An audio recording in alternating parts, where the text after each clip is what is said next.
Section 1: The Springfield Nuclear Conspiracy. The plant is poisoning everything.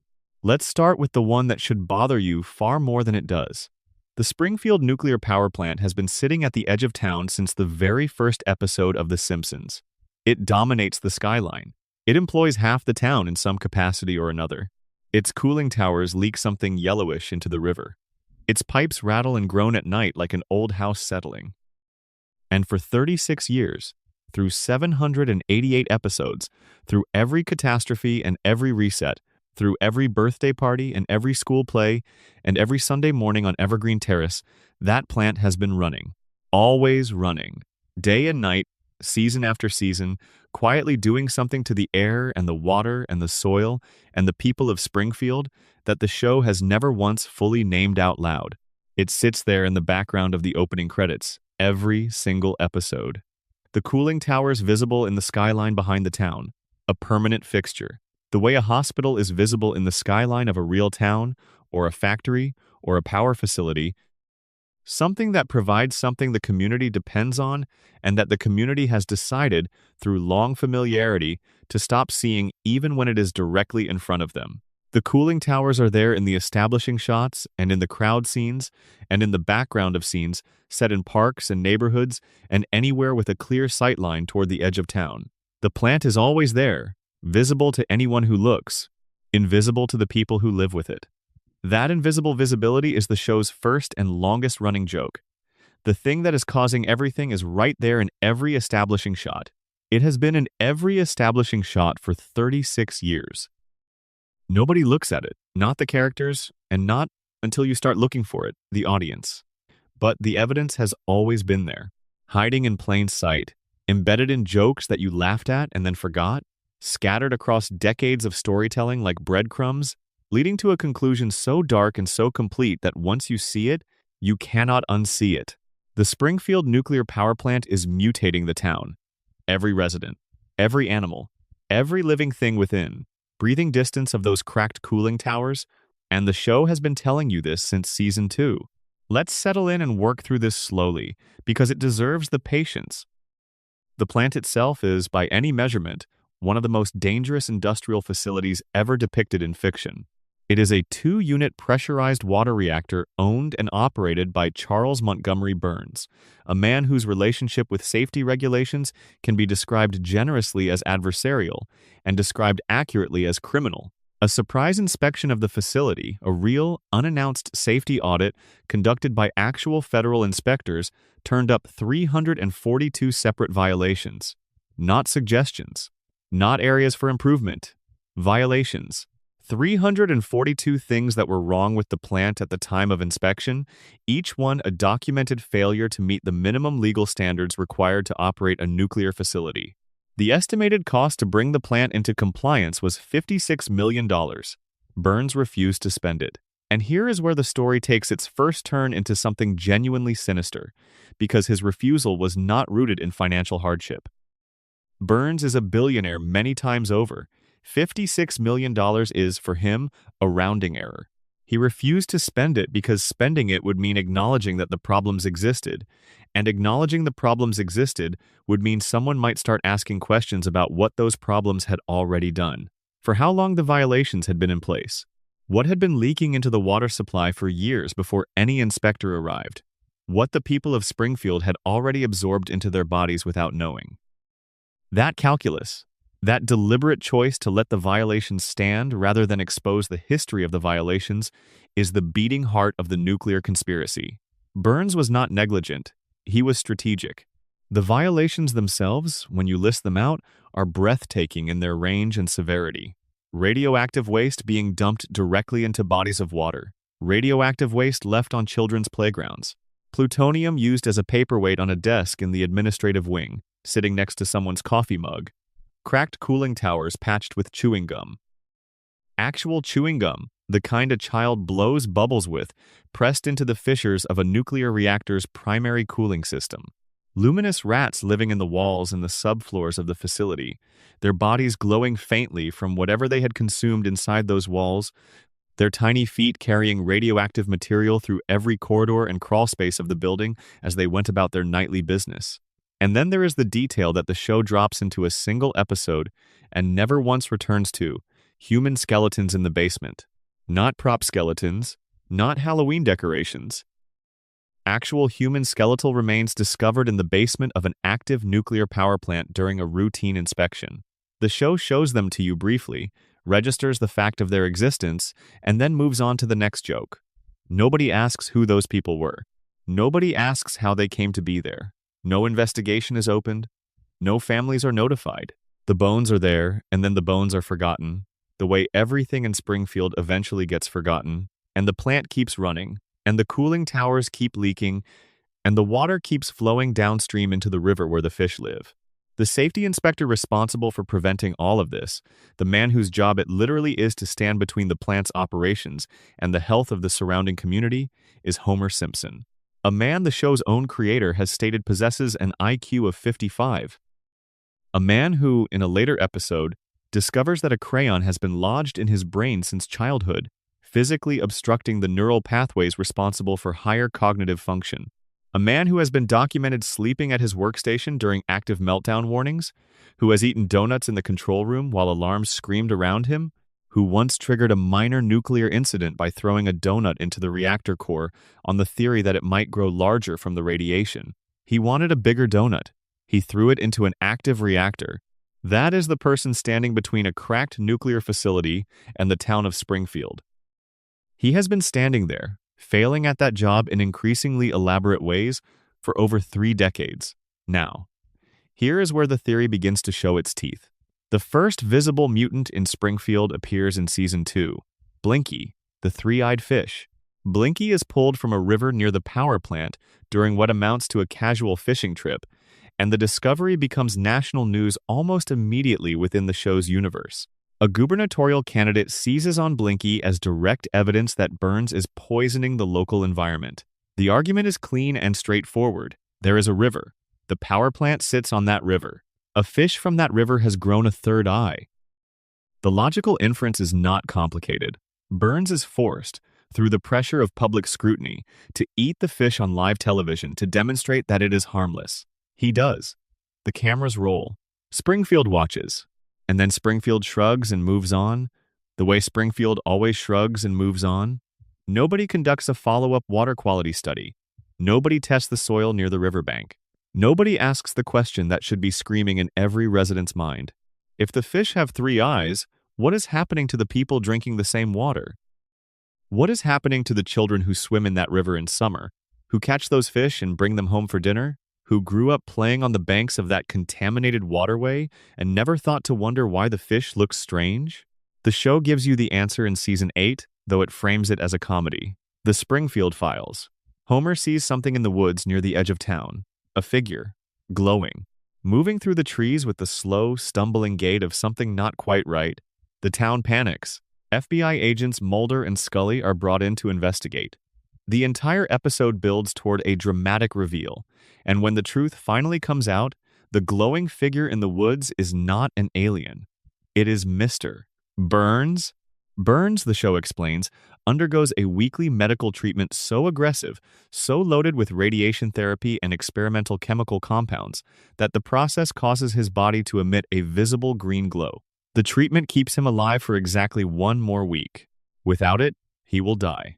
The window between doses is so narrow that missing a single treatment is a death sentence. And after each session, Burns wanders out of the medical facility in a dazed, almost euphoric state, his body saturated with whatever is being pumped into him, stumbling through the woods near the plant in a cloud of bioluminescence. He glows in the dark. That is not a metaphor.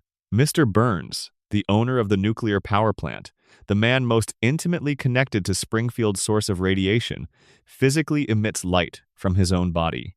And the town looks at this glowing figure wandering through their forest, and their first instinct, their immediate and unanimous conclusion, is that it must be an extraterrestrial visitor, not a human being with severe radiation exposure.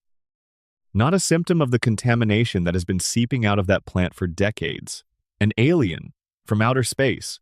That is how profoundly the residents of Springfield have lost the ability to connect obvious causes to obvious effects.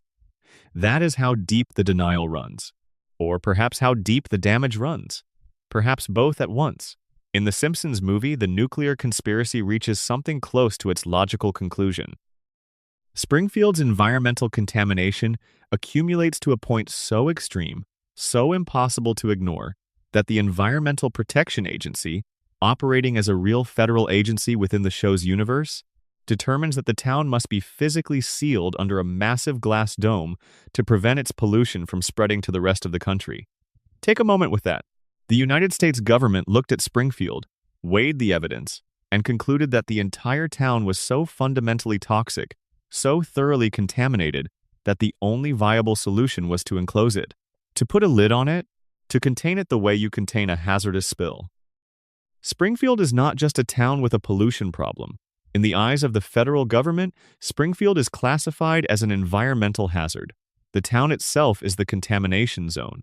And every resident who has been drinking the water, breathing the air, eating the food grown in that soil, and living within range of those cracked cooling towers for their entire lives, they are still inside the dome when it comes down. They are sealed inside the thing that has been poisoning them, and the world outside gets to keep its clean air. The dome scene in the Simpsons movie is played partly for spectacle and partly for comedy, the way the show handles most things that would otherwise be unbearable. But underneath the spectacle, there is a federal government making a specific determination that the contamination in Springfield is not a local problem with local consequences. It is a spreading hazard, something that has accumulated over decades to the point where it threatens to extend beyond the borders of the town and affect the wider world. The EPA did not build the dome to punish Springfield. They built it to protect everyone else. The town is the contaminant. Consider what that means in the context of the 342 violations and the skeletons in the basement and the radioactive waste on the playgrounds and the luminous rats in the walls. All of that happened inside a facility that has been operating without adequate oversight or correction for decades. All of that contamination has had decades to move through the water table, through the river, through the air currents around the plant. The violations are not contained inside the plant's walls. They have been spreading outward through every system that connects the plant to the town and the town to the surrounding environment, continuously, for as long as the violations have existed. The dome is the government acknowledging that it knew, that at some level, in some agency, there was awareness that Springfield had been accumulating contamination to the point of systemic hazard. And rather than address the source, which would mean confronting Burns, which would mean the kind of institutional confrontation that regulatory agencies in the show's universe have consistently failed to initiate, the government built a wall around the problem. They chose containment over correction, which is, come to think of it, exactly the same choice Burns made when he was shown the estimate for fixing the plant's violations. He contained the information rather than correcting the conditions. Springfield is a town that has been contained at every level. The violations are contained by inaction. The contamination is contained by the dome. The truth about the contamination is contained by the social contract. The residents' capacity to recognize what has happened to them is contained by the damage that has already been done to their cognition. And at the center of all these nested containers, Burns stands, the one person who has the resources and the specific biological interest to understand exactly what is happening, managing the situation with a patience and a longevity that no one else in Springfield can match. He has been doing this for over a century. He will still be doing it when we stop watching. The residents are yellow. That is the visual fact that the show asks you to accept as style, and that the theory reads as symptom. Every person in Springfield, every man and woman and child who has lived within the town's limits for more than a brief visit, has yellow skin.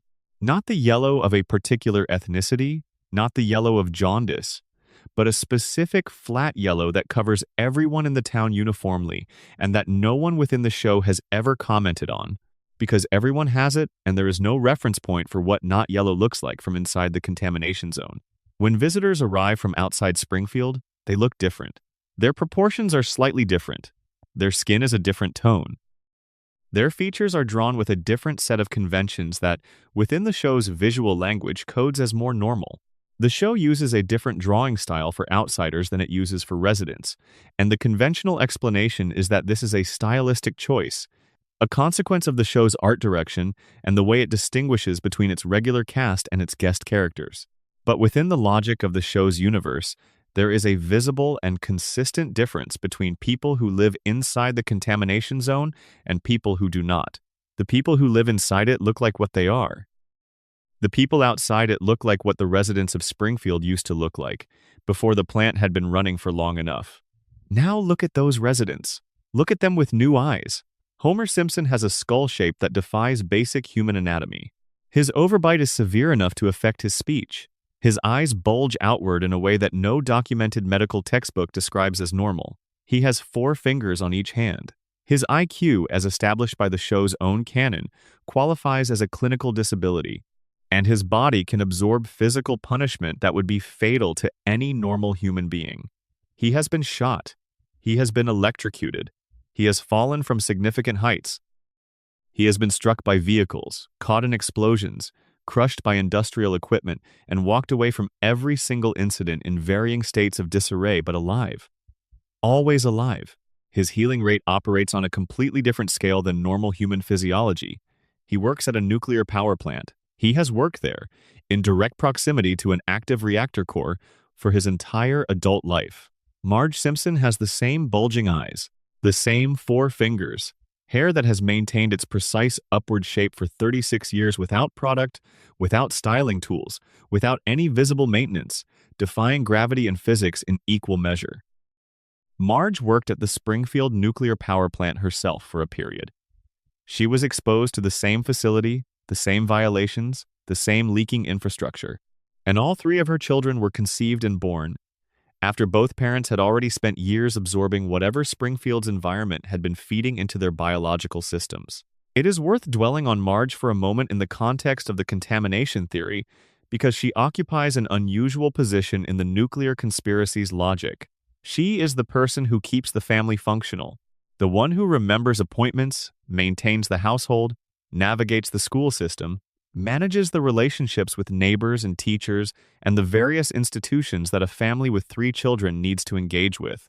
In a household where Homer's cognitive function is severely compromised and where the children are being raised in a contaminated environment, Marge is the operational intelligence that keeps the system running. And yet, she too has bulging eyes and 4 fingers, and lives inside the dome, and drinks the water and breathes the air. Whatever the contamination has done to her is real, and she is operating in spite of it or perhaps in ways that have adapted to it, compensating for Homer's impairment by developing an extraordinary capacity for organizational management and practical problem-solving that makes her the most functionally capable adult in the household and arguably in the immediate neighborhood. The question the theory raises about Marge is whether her particular set of capabilities is the product of her individual temperament or the product of a specific kind of radiation-induced adaptation. If the contamination affects different people in different ways, and if the evidence of different mutations across the population is compelling, then Marge's specific profile, high practical intelligence, high emotional regulation, low aggression, extraordinary patience, a capacity for sustaining effort under difficult conditions that borders on the superhuman, might be as much a product of what she has been exposed to as Homer's specific profile of low IQ combined with physical resilience. She is not the same person the contamination would have made of someone with different base characteristics, but she may not be the same person she would have been without the contamination either. Bart, Lisa, Maggie, all 3 born in Springfield, all 3 raised in Springfield, all 3 drinking the same water, breathing the same air, living their entire lives in the shadow of those cooling towers, all 3 displaying physical characteristics that do not appear in any human population outside this town's borders. The spiky hair that maintains its shape independent of any external force, the pronounced overbites, the eyes that seem slightly too large for their faces, the yellow skin. The yellow skin. Because here is where the theory locks into place with a precision that is genuinely difficult to dismiss. When celebrities visit Springfield, when guest characters arrive from outside the town, they look different, substantially different. Their proportions are closer to human norms. Their eyes sit more naturally in their faces. Their features carry the geometry of actual human anatomy rather than the stretched, cartoonish distortion that defines Springfield's permanent residents. The show draws outsiders with notably more realistic proportions than it draws the people who live here.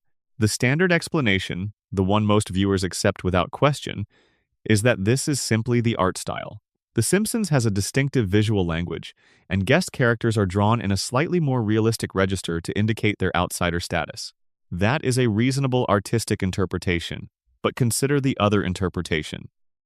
Consider what this visual difference means if you take it seriously within the logic of the show's own universe. There is a visible, observable, documented difference between people who live inside the contamination zone and people who do not. The people inside look mutated. The people outside look like people are supposed to look. The show has been showing you this distinction for 36 years and inviting you to explain it away as an art choice. Even the animals are affected. Santa's little helper, the Simpson family dog, has the same outsized eyes, the same slightly off proportions as his owners. The family cat, Snowball, shows similar anomalies. Blinky, of course. Springfield's wildlife, its fish and birds and insects, all show the physical signatures of living inside a contamination zone. The show tells you explicitly, through the three-eyed fish, that the radiation is producing mutations in living organisms. And then it invites you to believe that the same radiation has had absolutely zero biological effect on the humans living and reproducing and raising children in the same environment. Burns knows this. The show makes his knowledge explicit across multiple episodes, through implication and through direct depiction. Burns funds private medical research.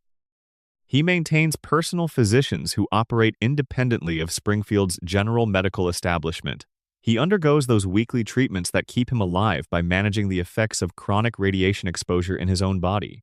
He understands, at a physiological level, precisely what radiation does to biological systems because his continued existence depends on that understanding. He is personally dependent on managing radiation exposure in his own body on a weekly basis. He has a pharmaceutical operation capable of synthesizing experimental treatments. He has the infrastructure, he has the resources, he has the scientific personnel. He knows what his plant is doing to Springfield because he understands radiation better than anyone in town, because radiation is the thing keeping him alive. And Springfield is his laboratory, a town full of people who have been absorbing the output of his facility for generations, their bodies changing in ways they cannot see and would not understand even if they could see them, their cognitive function degrading in ways that make them increasingly incapable of questioning their own degradation. Homer's continued employment at the plant is the clearest window into this conspiracy. When German investors briefly purchased the facility, the first thing they did after acquiring it was fire Homer. They recognized immediately that a man with his level of competence, or rather incompetence, had no business operating a nuclear power plant. They assessed the facility's true condition and nearly went bankrupt from the estimate to bring it up to code alone. Burns bought the plant back from them, negotiated the repurchase, and the moment he had the keys back in his hand, he rehired Homer. Think about that decision. Burns has seen the estimate. He knows exactly what a competent safety inspector would find in that facility. A competent safety inspector would document every violation, report every crack in every cooling tower, and very likely trigger a shutdown order that would cost Burns not just money but the entire operation. Homer Simpson ensures that none of that happens. Homer's incompetence is not a problem Burns tolerates. It is a function Burns requires. The violations need to continue, the radiation needs to keep leaking, the water needs to stay contaminated, and Homer, asleep at his workstation, ensures that the machinery of that contamination never gets interrupted. There is a late-season episode that adds another layer to all of this, that the show treats as comedy but which reads, under this framework, as something else entirely. It is revealed that Homer once had that crayon removed from his brain, and his intelligence immediately surged to a level far beyond anything previously seen from him. He became articulate, thoughtful, capable of sophisticated analysis. He could see his job clearly, his town clearly, his life clearly, perhaps for the first time, and it made him profoundly miserable. The clarity was unbearable. Seeing Springfield as it actually was, without the cognitive fog that had cushioned him from full understanding, was a state he could not sustain. He chose to have the crayon reinserted. He chose to return to the fog. But here's the question the show never seriously asks. How did a crayon come to be lodged in a child's brain without anyone ever detecting it? Homer went through his entire childhood in Springfield, his entire adolescence, his adult years, visiting doctors, receiving checkups, passing through whatever medical oversight existed in this town, and not a single physician ever identified a foreign object in his skull. Either the medical establishment in Springfield operates at a level of incompetence so comprehensive that it beggars belief, or someone in that establishment knew about the crayon and chose, for reasons that were never explained, not to remove it. If Burns's influence extends into the healthcare infrastructure of the town, he effectively owns. If the doctors are looking away from things they should be documenting, if the medical system of Springfield is functioning as a suppression mechanism rather than a diagnostic one, then Homer's crayon is not an accident. It is a maintenance strategy. The fog that the crayon creates is the fog that Burns requires. A Homer Simpson with a functional brain is a Homer Simpson who might eventually look up at those cracked cooling towers and ask the obvious question. The nuclear power plant theory does not explain one thing about the Simpsons. It explains everything. The characters do not age because their biology has been altered at a cellular level by chronic radiation exposure. The town resets after catastrophic events because the population's memory function has been compromised by neurological damage accumulated over decades. Homer survives fatal injuries because his body has adapted to radiation in ways that have fundamentally altered his cellular resilience while devastating his cognitive capacity. Burns stays alive through treatments that would kill any normal person because he has been managing his own radiation-induced biological alterations for over a century, with resources unavailable to anyone else in town. Nobody in Springfield questions any of this because the same contamination that mutated their bodies has also impaired the precise cognitive mechanisms responsible for pattern recognition and critical thinking. The residents of Springfield are not eccentric. They are symptomatic. The nuclear plant is not a backdrop. It is the cause. It has always been the cause. Every yellow face, every bulging eye, every impossible recovery from what should be a fatal injury. Every catastrophe forgotten by the following episode. Every mystery left unresolved. Every question that should have been asked and never was. It all leads back to the same cracked reactor, leaking the same invisible material into the same river, flowing into the same water supply, flowing through the same pipes, coming out of the same taps, into the same glasses, into the same bodies that cannot figure out why their children have 4 fingers and their fish have 3 eyes. The Springfield nuclear power plant is not part of the show. It is the engine that runs the show. Everything that makes Springfield strange, everything that makes it impossible, every mystery that has accumulated across 788 episodes traces back to that single facility, running day and night on the edge of town, while Homer sleeps at his desk and Burns watches from the window of his office and the cooling towers breathe something invisible into the air. Let us think about what that actually means for the people inside the town. Not the characters as cartoon figures, but as biological organisms living in a specific environment. When you drink water that contains radioactive material over a sustained period, the effects are not immediate and dramatic. They accumulate slowly, below the threshold of conscious awareness. You do not feel the change happening. You do not wake up one morning with 3 eyes or 4 fingers. The alteration is gradual. It happens at the cellular level, quietly, over years and decades, and by the time the effects are visible, the connection to the cause is not obvious because so much time has passed between exposure and symptom that the causal chain has become invisible. Springfield's residents have had 3 decades. Most of them have lived their entire lives within the contamination zone, which means they have no reference point for what uncontaminated living would feel like. They do not know that their bodies are unusual because they have never experienced what usual would be. They do not know their cognition is impaired because the impairment has always been present. The way you cannot notice the smell of your own house because you are always in it, the residents of Springfield cannot notice the effects of the contamination because the contamination is the only environment they have ever known. This is, in a sense, the most elegant and most disturbing aspect of the theory. Burns does not need to suppress awareness of the contamination through active conspiracy or overt silencing. The contamination suppresses its own awareness. The radiation that compromises the residents' cognitive function is the same radiation that prevents them from connecting their compromised function to its source. The mechanism of harm is also the mechanism of concealment. He has built a self-maintaining system of ignorance that requires no active management. There are moments in the show where a character gets close to the realization, where someone looks at the evidence and begins to form the question that would, if completed, break the whole arrangement open. And every single time, something interrupts the line of thought, a distraction, a moment of hunger or fear or desire that pulls the character's attention in a different direction. The question never quite completes itself. The pattern never quite resolves into full visibility, and the plant keeps running.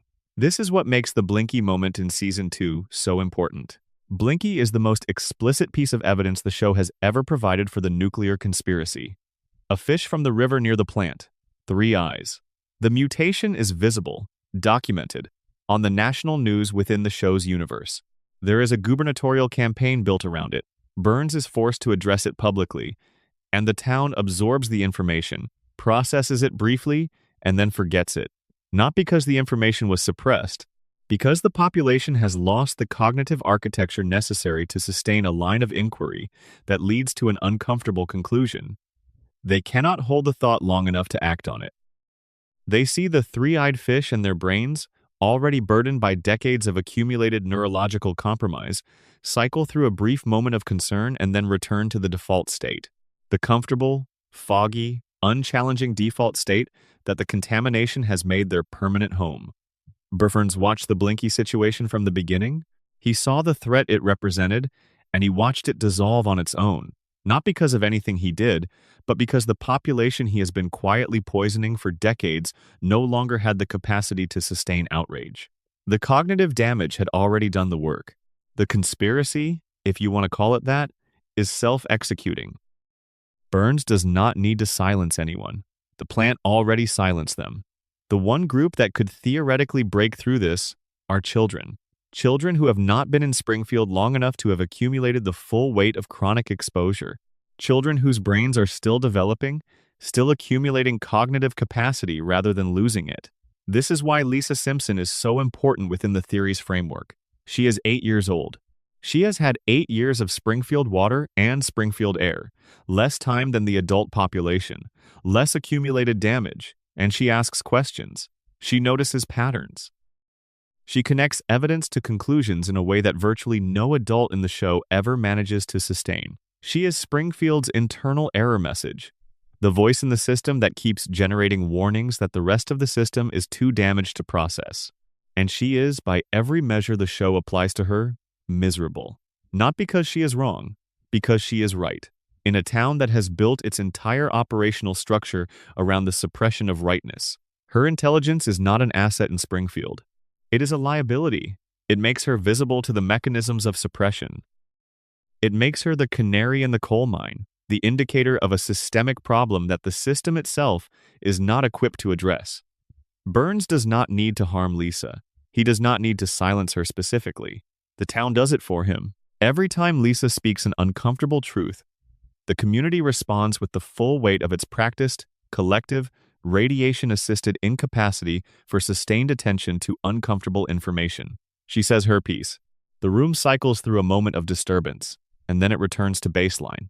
Every time. For 36 years. She keeps speaking anyway. That is Lisa's heroism. Small, daily, relentless, and utterly unrecognized by anyone in a position to reward it.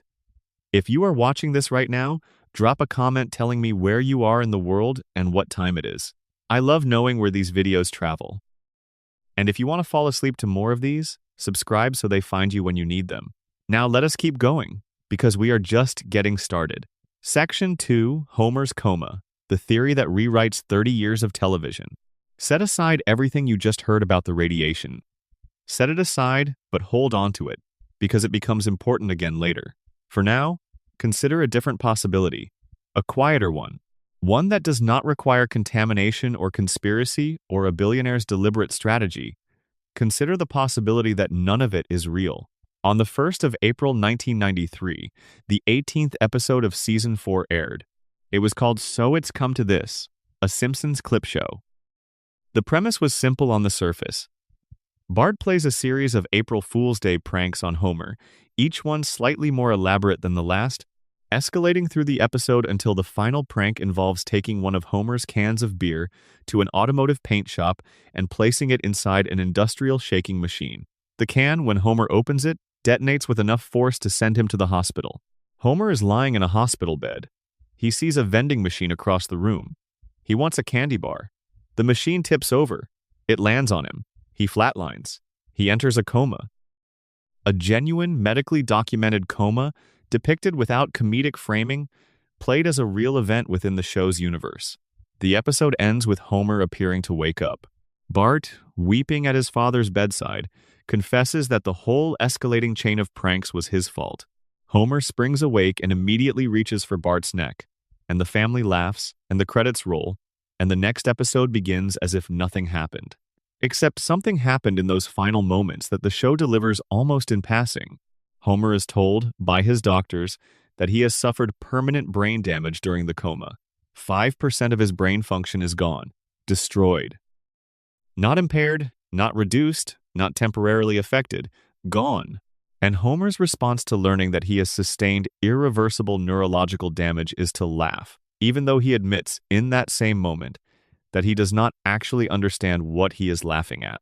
The family finds this charming. They laugh along with him. The episode ends, and The Simpsons continues for another 32 years as if that detail were a throwaway gag.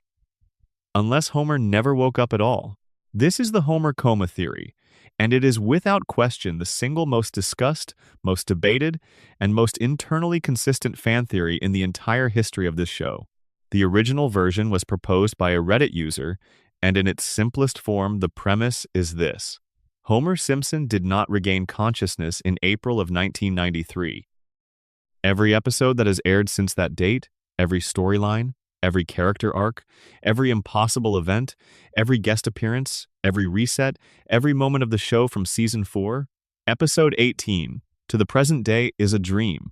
The ongoing, continuously generated dream of a man lying in a hospital bed in Springfield General, his body alive but his mind wandering through a simulation built from memory and longing and the ambient noise of a hospital room, while time passes in the real world and his family waits. The evidence for this theory is not one thing. It is a pattern of things, and the pattern is consistent enough and specific enough that it becomes difficult to dismiss as coincidence. Let's begin with the shift in the show's tone, because this is the piece of evidence that most casual viewers have noticed without necessarily connecting it to anything specific. Before the coma episode, The Simpsons was a grounded show. Not realistic. It was never realistic. It was always a cartoon built on exaggeration and satirical absurdity, but its stories were grounded in recognizable human problems. Homer trying to quit his vices and failing. Marge navigating the specific loneliness of a woman who married young and wonders occasionally about the roads she did not take. Lisa developing her first serious crush on a substitute teacher who actually saw her intelligence and then vanished from her life. Bart facing the genuine possibility of academic failure, of being held back a grade, of watching his peers move forward without him.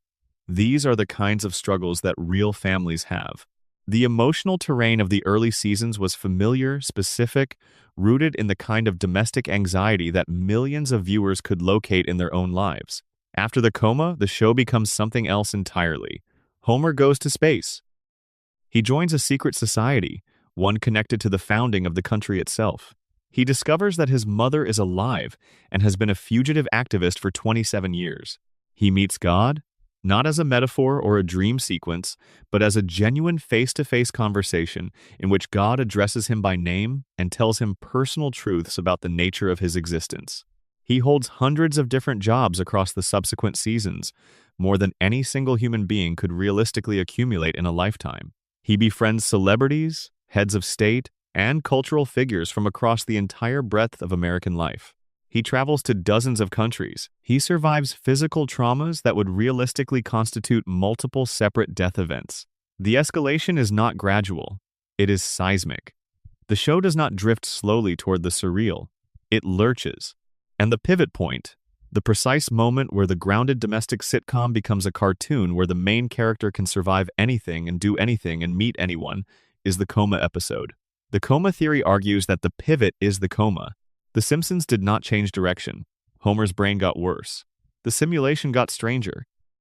The story drifted from plausibility toward pure wish fulfillment because the mind generating it was gradually losing the capacity to maintain coherent internal consistency.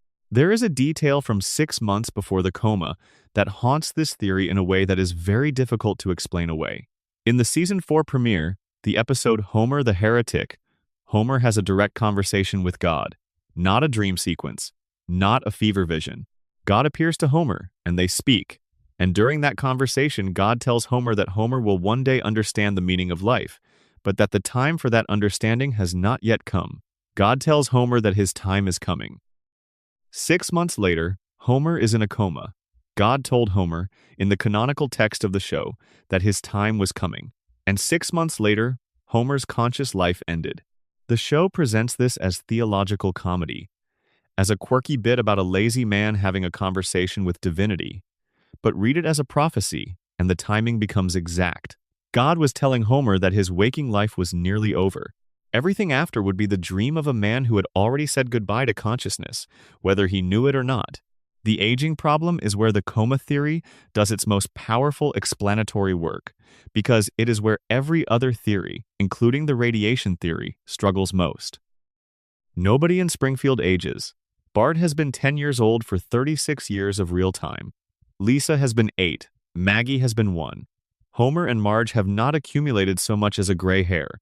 The show uses what is called a floating timeline, where the characters always exist in the present tense, experiencing whatever year is currently unfolding in the real world, but never getting older. It is a standard narrative device for long-running animated series. Most viewers accept it without question. But the coma theory offers a different explanation, and it is simpler, and emotionally, it is devastating.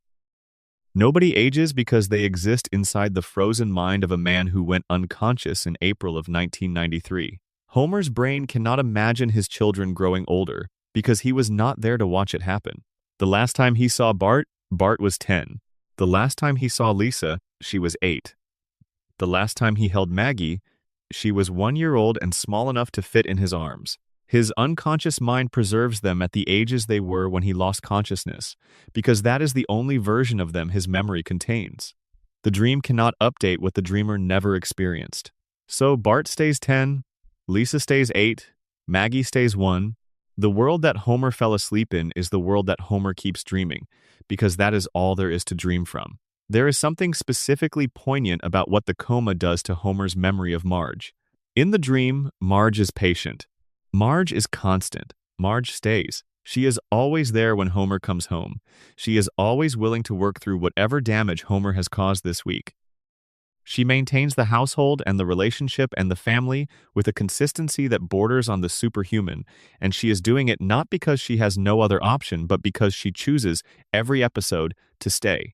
The real Marge has been living for over 30 years without Homer present. The show does not give us access to that version of her. But a woman in her mid-30s with 3 children and an unconscious husband in a hospital bed in Springfield General has a life that the dream cannot reflect. She has had to be practical. She has had to make arrangements. She has had to figure out what money means and what time means and what help is available and what it costs. She has had to raise 3 children through every stage of development that the dream has been preserving at their 1,993 baseline.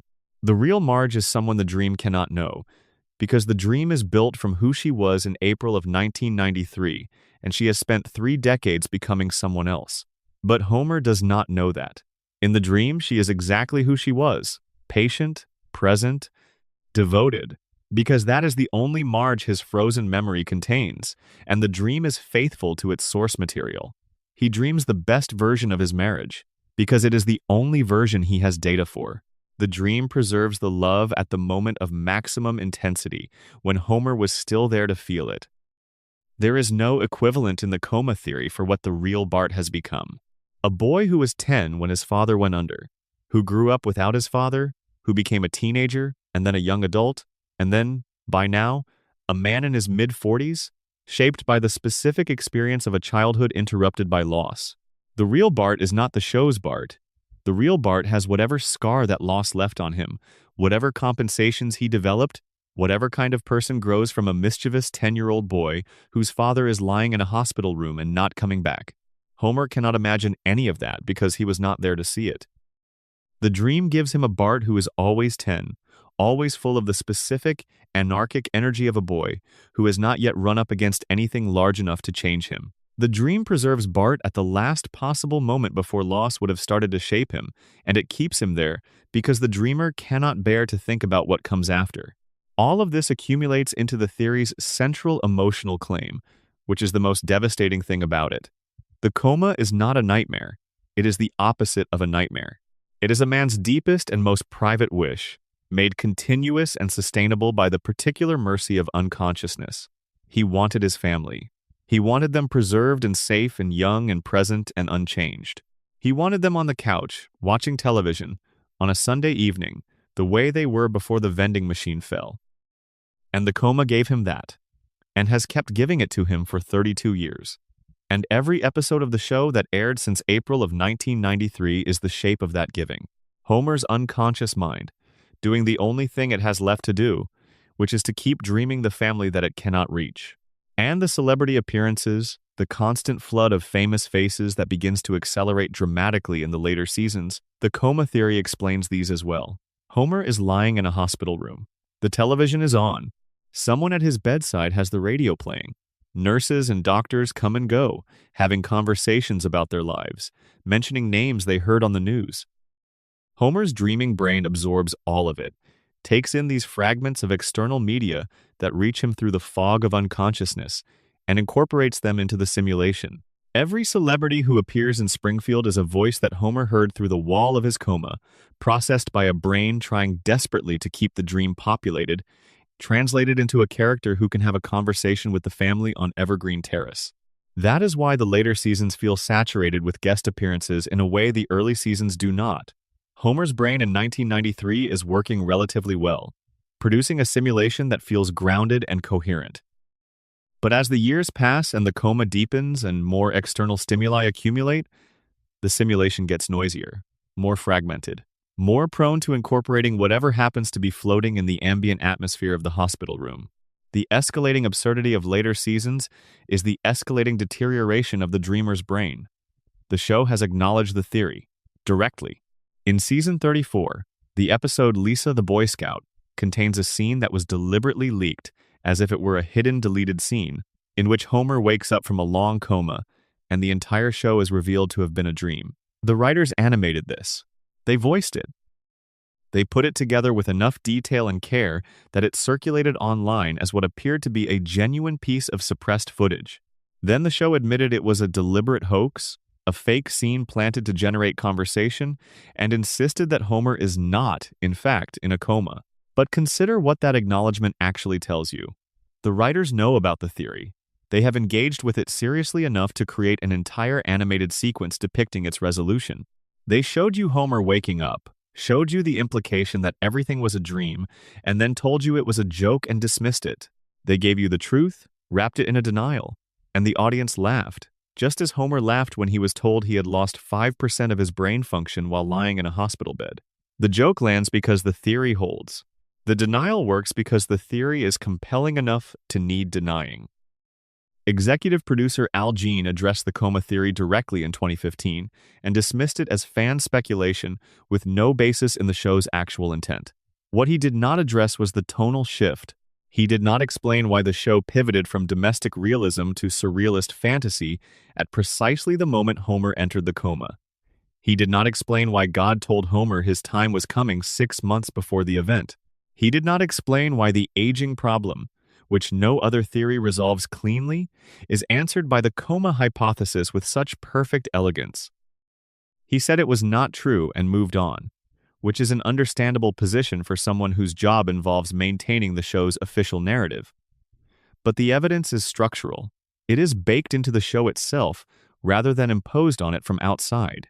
The aging freeze, the tonal shift, the celebrity flood, the increasingly dreamlike logic of the plots, the reset button that erases consequences between episodes, the fact that Homer can survive anything because his body is not the thing experiencing the story, his mind is, all of it, points in the same direction. And here is the emotional weight of the theory, the part that changes how you feel about every episode you have ever watched. If the coma theory is true, then The Simpsons is not a comedy. It is a love letter. Homer Simpson's deepest and most uncomplicated wish.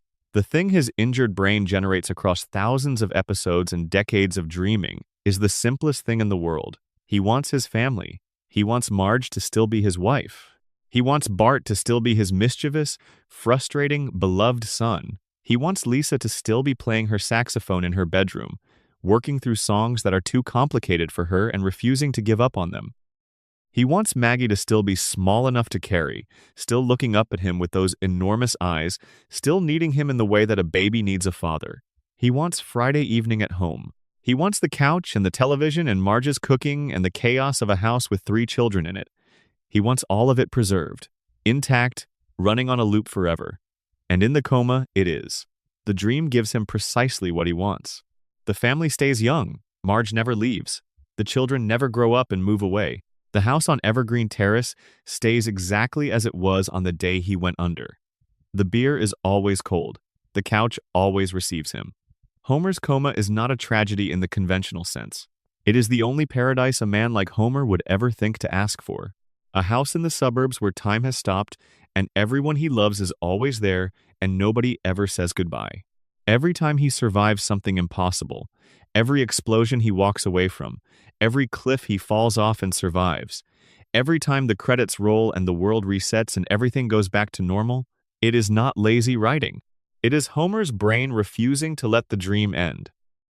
Because if the dream ends, then Homer has to face what is actually true.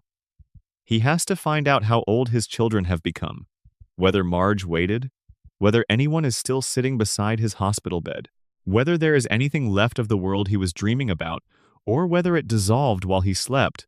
The theory will never be confirmed by the show's creators. It will never be officially canonized. The writers will continue to insist that Homer woke up in April of 1993 and that everything since has been real within the show's universe. But the evidence is in the structure, not the intent. And the structure tells a story that the stated intent cannot account for. Homer Simpson has been dreaming since April of 1993. Every episode you have ever watched is a love letter written by an unconscious father to the family he cannot reach. And every time the story resets, every time the world goes back to the way it was, every time Homer finds his way home before the credits, it is the same stubborn refusal playing out again. The refusal of a dreaming man to let his family go. Let us spend a moment on what the hospital room looks like. The room that is the real location of everything we have been watching for 32 years. Springfield General Hospital, which has been depicted across numerous episodes as a facility that manages to be both genuinely terrible and somehow adequate for its community's needs. In the real world, outside the dream, it would have a ward for long-term patients. It would have a bed with a man in it. Homer Simpson, a man in his late 30s at the time of his admission, lying still, breathing with the slow, even rhythm of someone whose consciousness has gone to a place the machines cannot follow. Marge would have come every day at the beginning. That is absolutely certain. Marge, who has absorbed every disaster Homer has ever generated and found a way to keep the household running through all of it, would have been there in the morning, and she would have stayed as long as the children allowed. She would have talked to him, told him things about the day, what Bart got into at school, what Lisa was reading, what Maggie did that surprised her, filling the room with the specific texture of the life he was not present for in case some part of him could hear. And inside the dream, Homer hears her. Not her exact words. The frequency of her voice, the rhythm of it, the warmth of it, reaches him through the barrier of unconsciousness, and his brain translates it into Marge at the kitchen table, Marge in the car, Marge in every scene where she is present and talking and alive within the simulation. He has been building her from the sound of her voice for years without knowing that is what he is doing. The children would have grown. The real children, in the real hospital hallway, waiting while their mother sat with their father. Bart at 10 would become Bart at 11 and 12 and 13 and beyond, moving through the years of his life without his father present, becoming the person that Springfield without Homer would have shaped him into. Different from the Bart in the dream, probably. More guarded, more aware of what loss means, less certain that the world is fundamentally oriented toward his amusement. Lisa at 8 would become something that the dream cannot imagine, because what she becomes depends on what she experiences, and the dream does not have access to that experience. In the dream, she stays 8, because 8 is what Homer has. In the real world, she becomes the person that time and loss and a mother's effort and her own extraordinary intelligence would make her. Maggie would learn to walk. She would learn to talk. She would grow out of the phase where she is small enough to carry. She would become someone that the dream cannot access at all, because every version of Maggie that the dream contains is based on a baby who was too young at the time of Homer's admission to have developed any of the characteristics that would define her later. The dream's Maggie is a projection of hope rather than a memory of knowledge. This is, in the coma theory's most heartbreaking reading, the reason for Maggie's genius within the simulation. Homer does not know who Maggie will become. He does not have the data. So his dreaming mind, trying to give her a self within the dream, reaches for the thing that a parent reaching into the dark would reach for. He makes her extraordinary. He makes her capable beyond any normal expectation. He makes her the kind of person who would be fine, who would be more than fine, who would be remarkable in ways that would protect her even without a father there to do the protecting. The genius of the dream's Maggie is Homer's prayer for the real one. And Marge at some point would have had to make decisions about her life, about the children, about what waiting means when waiting has been going on for years and the person you are waiting for shows no sign of returning. Those decisions, whatever they were, are entirely outside the dream's knowledge.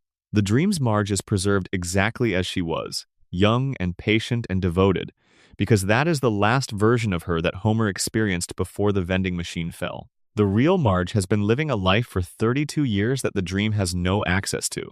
If Homer wakes up tomorrow, if the coma finally ends and his eyes open and he is present again in the actual Springfield General Hospital, he will find a world that has continued without him for over 3 decades. His children are adults.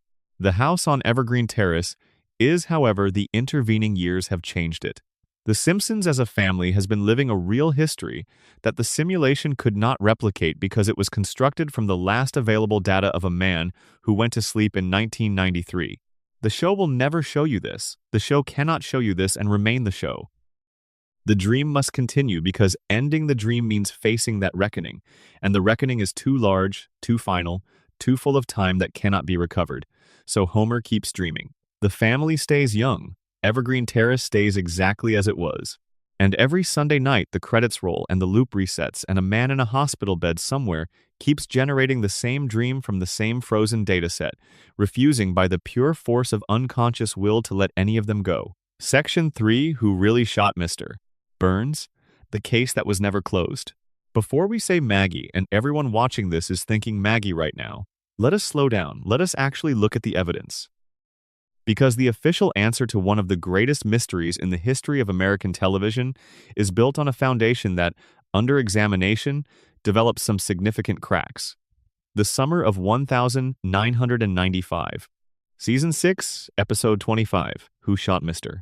Burns, Part 1. This was something that had genuinely never been attempted by an animated television series before, a real whodunit.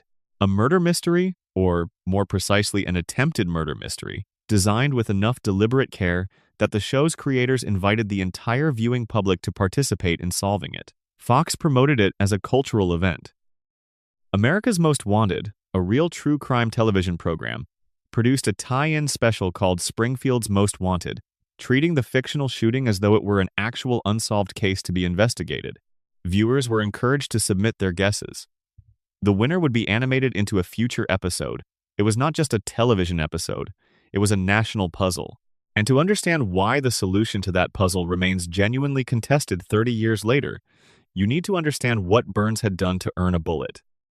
In the weeks leading up to the shooting, Burns had systematically dismantled Springfield's community in ways that managed to give every single resident a personal and specific reason to want him dead. He stole the oil well that had been discovered beneath Springfield Elementary School, robbing the school of a windfall that would have funded educational programs for years. He used his economic leverage to bankrupt Moe's Tavern, forcing its owner into financial ruin. He created a sinkhole that destroyed the Springfield Retirement Castle, displacing elderly residents and, by direct consequence, injuring Grandpa Simpson. He injured Santa's little helper, the Simpson family dog, during one of his schemes, crossing a line that made it personal for the entire family. He fired Smithers, his most loyal employee of decades, when Smithers protested one of his schemes. And for his grand finale, he constructed a massive mechanical device and used it to block out the sun over the entire town of Springfield, not figuratively. He literally removed the sun from the sky over an entire community to force its residents to buy electricity from his power plant. The show was deliberate about establishing motives for an unusually large number of characters. Homer, who had endured years of Burns being unable to remember his own name despite working for him directly. Bart and Lisa, whose school had been robbed of its oil money. Grandpa, whose retirement home was destroyed. Groundskeeper Willie, who lost his job in the aftermath of the school's financial collapse. Tito Puente, the musician whose program at the school was cut. Moe, who lost his bar. Smithers, freshly fired and, according to the show, spiraling into heavy drinking. And dozens of others, any one of whom had sufficient grievance to justify the act.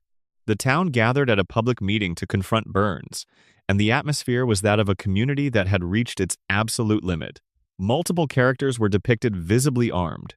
The confrontation built toward something. And then Burns was shot, and he staggered to the town's sundial, and his hands fell on two letters, W and S, read one way. From Burns's perspective, lying on his back looking up, the letters would read M and S. His hands pointed at M and S before he lost consciousness. Then the long, hot summer of 1995 passed, and America waited. When Part 2 aired in September, the investigation unfolded as a comedic procedural. The Springfield police fumbled. Smithers confessed immediately, which seemed to solve everything, and then it came apart when they realized his confession was almost entirely false. He had been in a blackout drunk state at the time of the shooting and had no reliable memory of the evening whatsoever. He had shot someone that night, yes, but it was Jasper, the elderly resident with the wooden leg, not Burns. Different victim, different location, different crime. Smithers's confession eliminated him from consideration. Suspects were cleared one by one in ways that varied from the procedurally sensible to the deliberately absurd. The police found an eyelash on Burns's suit, ran DNA analysis, and determined it belonged to a Simpson. Homer had motive. Homer had been at the meeting. Homer's fingerprints were on the gun. Homer was arrested and was on the verge of conviction when Burns woke from his coma and pointed the finger, in the most literal sense possible, at Maggie. According to Burns's account, he had encountered baby Maggie Simpson in the parking lot after the town meeting. He had attempted to take her lollipop. During the struggle, his gun fell from its holster. Maggie picked it up. The gun discharged. Burns was shot in the chest by a 1-year-old child who found a weapon on the ground. Case closed.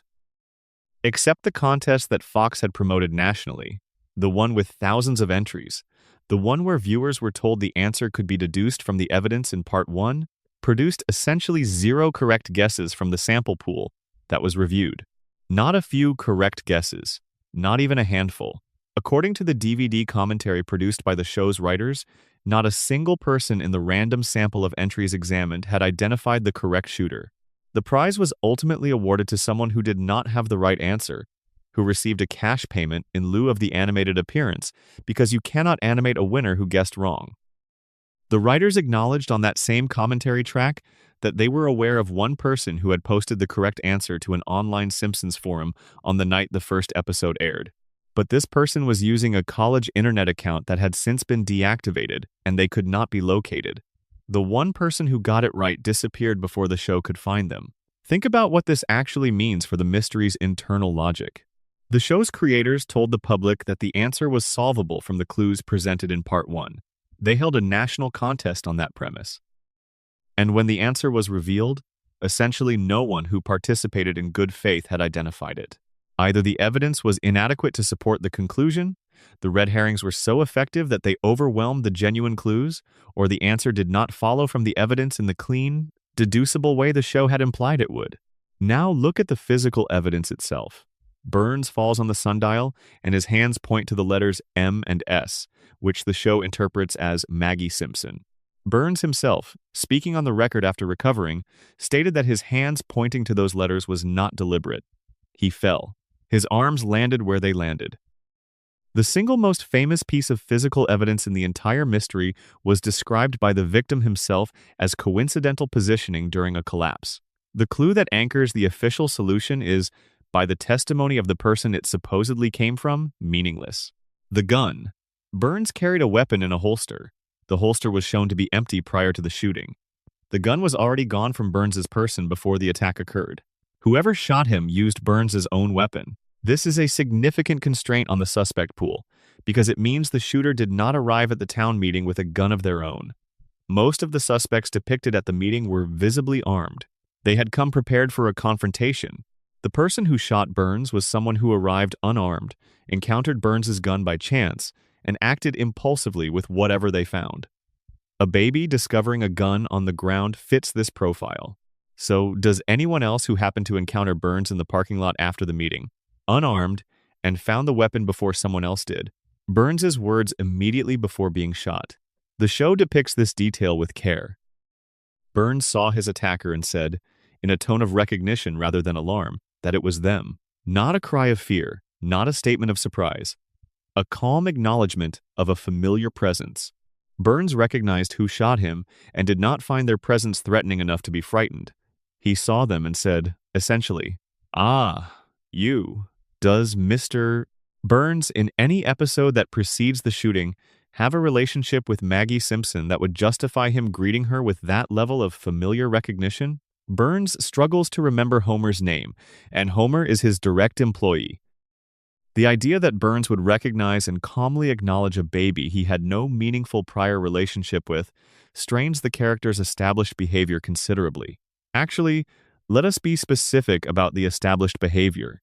Burns has been depicted across hundreds of episodes as a man with an extraordinarily limited capacity for recognizing or acknowledging people who are not useful to him. He has called Homer by the wrong name for years. He fails to recognize employees he has worked with for decades. His social attention is a narrow beam pointed at a very small number of people he considers worth the effort.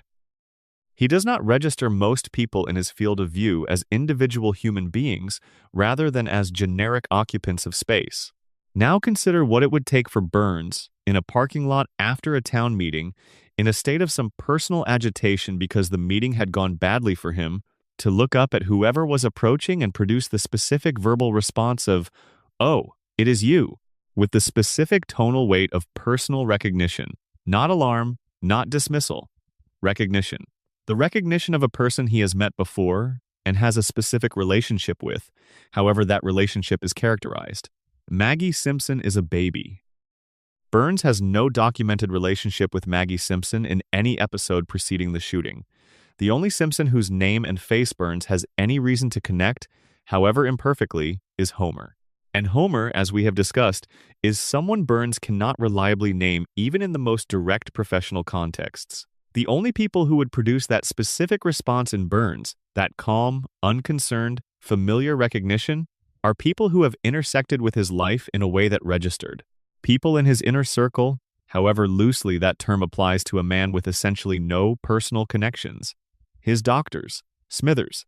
And, in a previous episode that the show takes care to establish as part of his history, Marge. The episode where Burns falls for Marge is not presented as a throwaway bit. It is given enough time and emotional weight to establish that Burns experienced something in Marge's presence that he does not typically experience in human interactions. Whether you characterize it as love or infatuation, or the startling sensation of being treated with simple human warmth by a person who had no strategic reason to be warm to him, it registered. It left a mark. Burns remembers Marge Simpson in a way that he does not remember most people, including the man who works directly for him and whose name he cannot consistently recall. "Oh, it is you," said with recognition, said without alarm, said in the tone of a man who looks up and sees a familiar face, someone he has thought about, perhaps, in the weeks since their last interaction.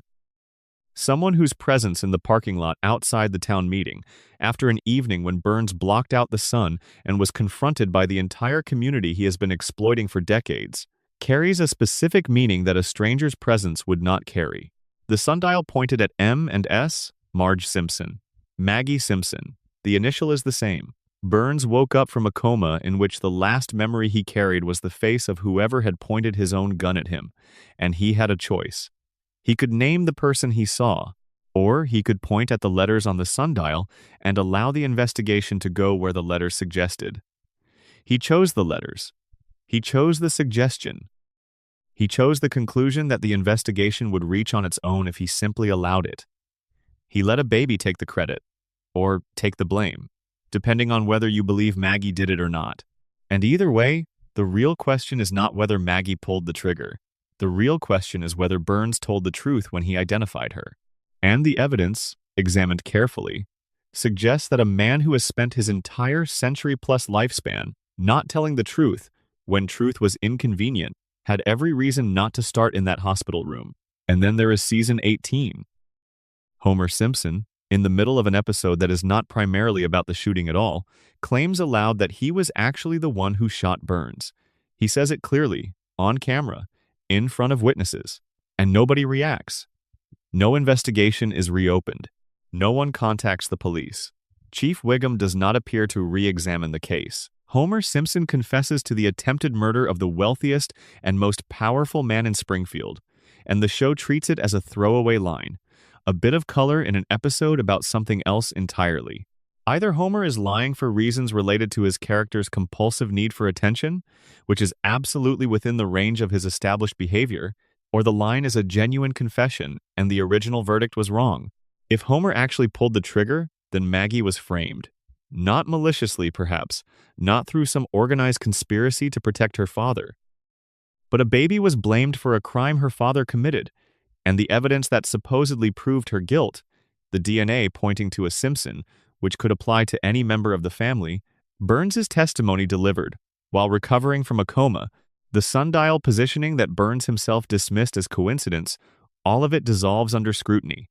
There is a competing theory involving Marge that has accumulated considerable support among fans who have looked carefully at the episode's evidence. The argument is constructed from details the show includes without ever explicitly connecting. Marge had watched Burns systematically harm her family across the preceding weeks. He had robbed her children's school, he had injured her family's dog. He had, in previous episodes, become romantically infatuated with her in a way that created a strange personal dynamic between them. The theory holds that Burns, when he saw his attacker, recognized Marge, and the words he said, that quiet recognition, were the response of a man who had feelings for her, that Burns protected her. He took the bullet, recovered, and rather than name the woman he had been obsessed with, he pointed at the sundial and let the investigation land somewhere harmless. Maggie was the perfect alternative suspect. Chief Wiggum says it himself in the episode. No jury in the world will convict a baby. Possibly excepting Texas, he adds, a baby cannot be prosecuted, cannot be imprisoned, cannot be punished in any meaningful legal sense. If someone in a position to redirect an investigation wanted to protect the real shooter, pointing at the infant in the room was the most elegant solution available. The real shooter walks free. The investigation closes. Everyone moves on, and the show is aware of this reading. The very final shot of Part 2 shows Maggie alone in the room after every other character has left. She confirms visually that no one is watching, and then she moves her pacifier in a motion that mimics the pulling of a trigger.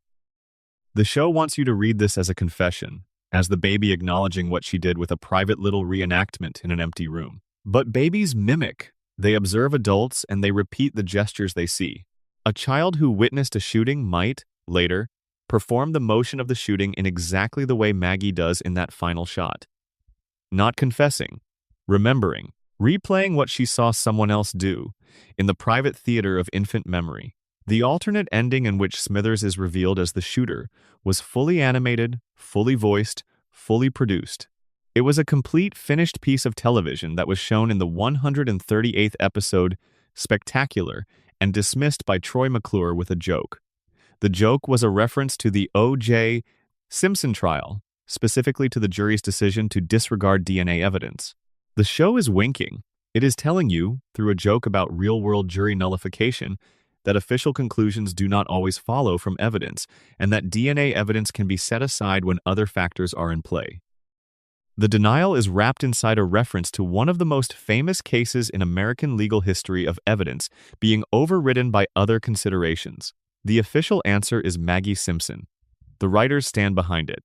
The DVD commentary treats it as settled. But the contest that produced no correct answers, the clue that Burns himself called coincidental, the alternate endings that were fully completed, Homer's unexamined confession in a later season, and Maggie's final gesture in that empty room all create a space of genuine unresolved doubt around the official conclusion. The greatest mystery in the history of The Simpsons was not solved.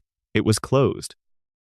In Springfield, as we will come to understand more fully later in this journey, those are two very different things. Let us return to the sundial one more time, because it deserves more examination than it typically receives. The sundial is a piece of public art in Springfield. It sits in the town center, a decorative functional object of the kind that small towns erect in public spaces to give those spaces a sense of civic identity. When Burns collapses onto it, his arms spread, his hands land on two letters of the dial, and the image becomes iconic, M and S, from Burns's perspective, the letters that the show then encodes as Maggie Simpson. But a sundial does not have letters M and S in isolation. It has a full set of letters or numbers around its circumference to indicate hours. The letters that Burns's hands happen to land on are two of many on the dial. If his hands had landed slightly differently, slightly to the left or the right, they would be pointing at different letters, and the evidence would be pointing at a different suspect. The difference between the official solution and every alternate solution to this mystery is, in part, a matter of a few inches of arm position at the moment of collapse. This is not a foundation for a verdict. This is not the kind of evidence that closes cases. The show knows this. The moment when Troy McClure dismisses the Smithers alternate ending by saying that it would require ignoring all the DNA evidence, which would be downright nutty, is the show winking directly at the audience about the state of the evidence? The reference to the O.J. Simpson trial, in which a jury found a defendant not guilty despite substantial DNA evidence, is not accidental. The show is explicitly telling you that DNA evidence can be disregarded, that official conclusions do not always match the weight of physical evidence, and that the person who controls the narrative of an investigation shapes the outcome regardless of what the physical facts support. And in Springfield, the person who controls the narrative of most things is Burns. The FBI showed up at the Simpson house to apprehend Mona years before this shooting case and years after it. Burns has demonstrated, across multiple episodes, an ability to direct institutional attention toward people he wants pursued and away from things he wants forgotten. If Burns wanted the investigation to conclude with a verdict that protected someone, and if that someone was not Maggie, the institutional machinery of Springfield would have accommodated that direction without requiring an explicit conspiracy. The simplest version of the alternate theory is this: Burns knew who shot him. He woke from his coma with full knowledge of the event. He had recognized his attacker at the moment of the shooting, which is what the words, "Oh, it's you," indicate. And he chose not to name that person. He pointed at the sundial, allowed the investigation to move in the direction the sundial suggested, and accepted the Maggie conclusion, because the Maggie conclusion was safe. A baby cannot be charged. A baby cannot testify. A baby cannot tell anyone what actually happened in that parking lot, or provide an account of events that contradicts the official version. This reading makes Burns not just a victim in this story, but a participant in the cover, a man who was shot and chose, for reasons the show implies but does not specify, to protect his attacker. That is not a simple calculation. That is a man weighing something against something else and deciding that the truth is less valuable than the silence. What would Burns protect? What would be worth protecting to a man who has been publicly and humiliatingly forced to eat a three-eyed fish on television, who has had his sun-blocking device destroyed, who has just been shot in a parking lot? The answer the Marge theory provides is personal. Burns was in love with Marge. He had been, in a previous episode, openly and embarrassingly infatuated with her. And whatever that feeling amounted to, however it resolved within Burns's extraordinarily limited emotional vocabulary, it produced something. A preference.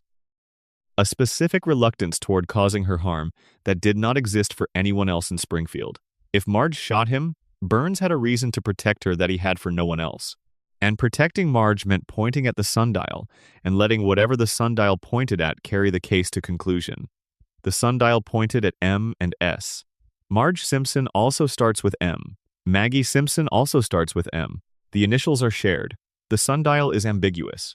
And the conclusion the investigation reached, guided by Chief Wiggum, redirected by Burns's testimony, is the one that left the most dangerous possible suspect completely unaccountable.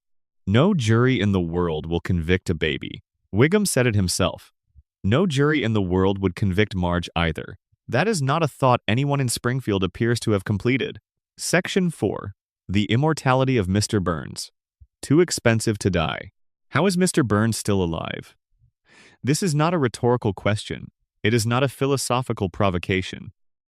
Within the established and documented canon of The Simpsons, spanning more than 3 decades of storytelling and hundreds of episodes, Charles Montgomery Burns is a medical impossibility.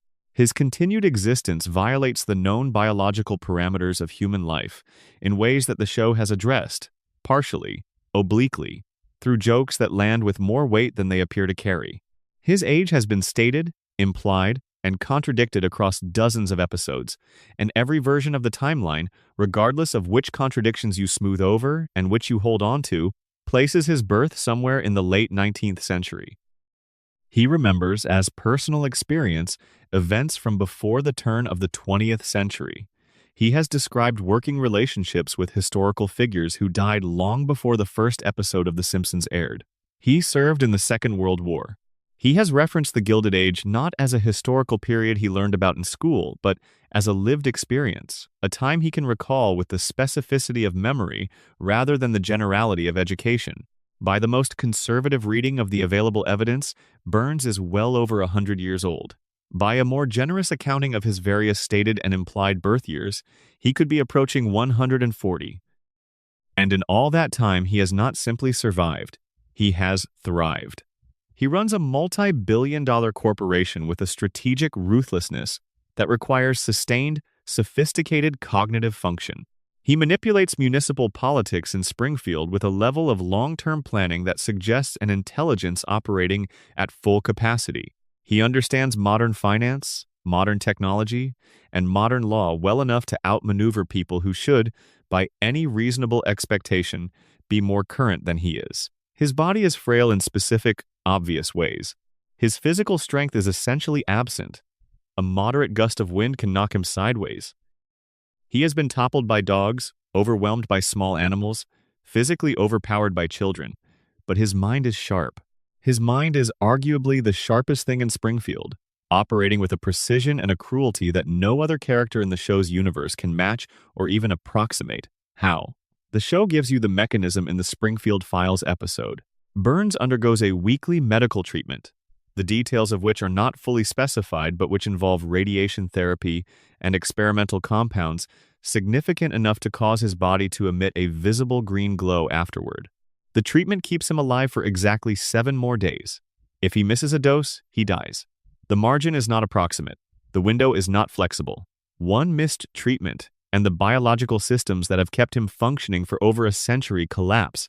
He is maintained the way a machine is maintained, through scheduled service, through the regular input of specific compounds that allow his body to keep running past the point where normal biological processes would have failed him. His continued existence is not natural. It is engineered. It is the product of resources, planning, and a scientific apparatus that has been refined over many decades of practice. And the compound that maintains him involves radiation. Of course it does. The man who owns the nuclear power plant, the man whose facility has been leaking radioactive material into Springfield's environment for generations, is personally sustained by controlled radiation exposure on a weekly basis. Burns is not merely profiting from nuclear energy. He is powered by it. His biology has been so thoroughly altered by decades of proximity to nuclear material that it can no longer sustain itself through normal cellular mechanisms. He requires external radiation input the way a conventional human requires food and water. Remove the input, and the system fails within 7 days. This is connected, deeply and directly, to the most famous medical scene in the show's entire run. Burns visits a doctor for a checkup, and the physician delivers a diagnosis so extraordinary that it has become one of the most quoted moments in Simpsons history.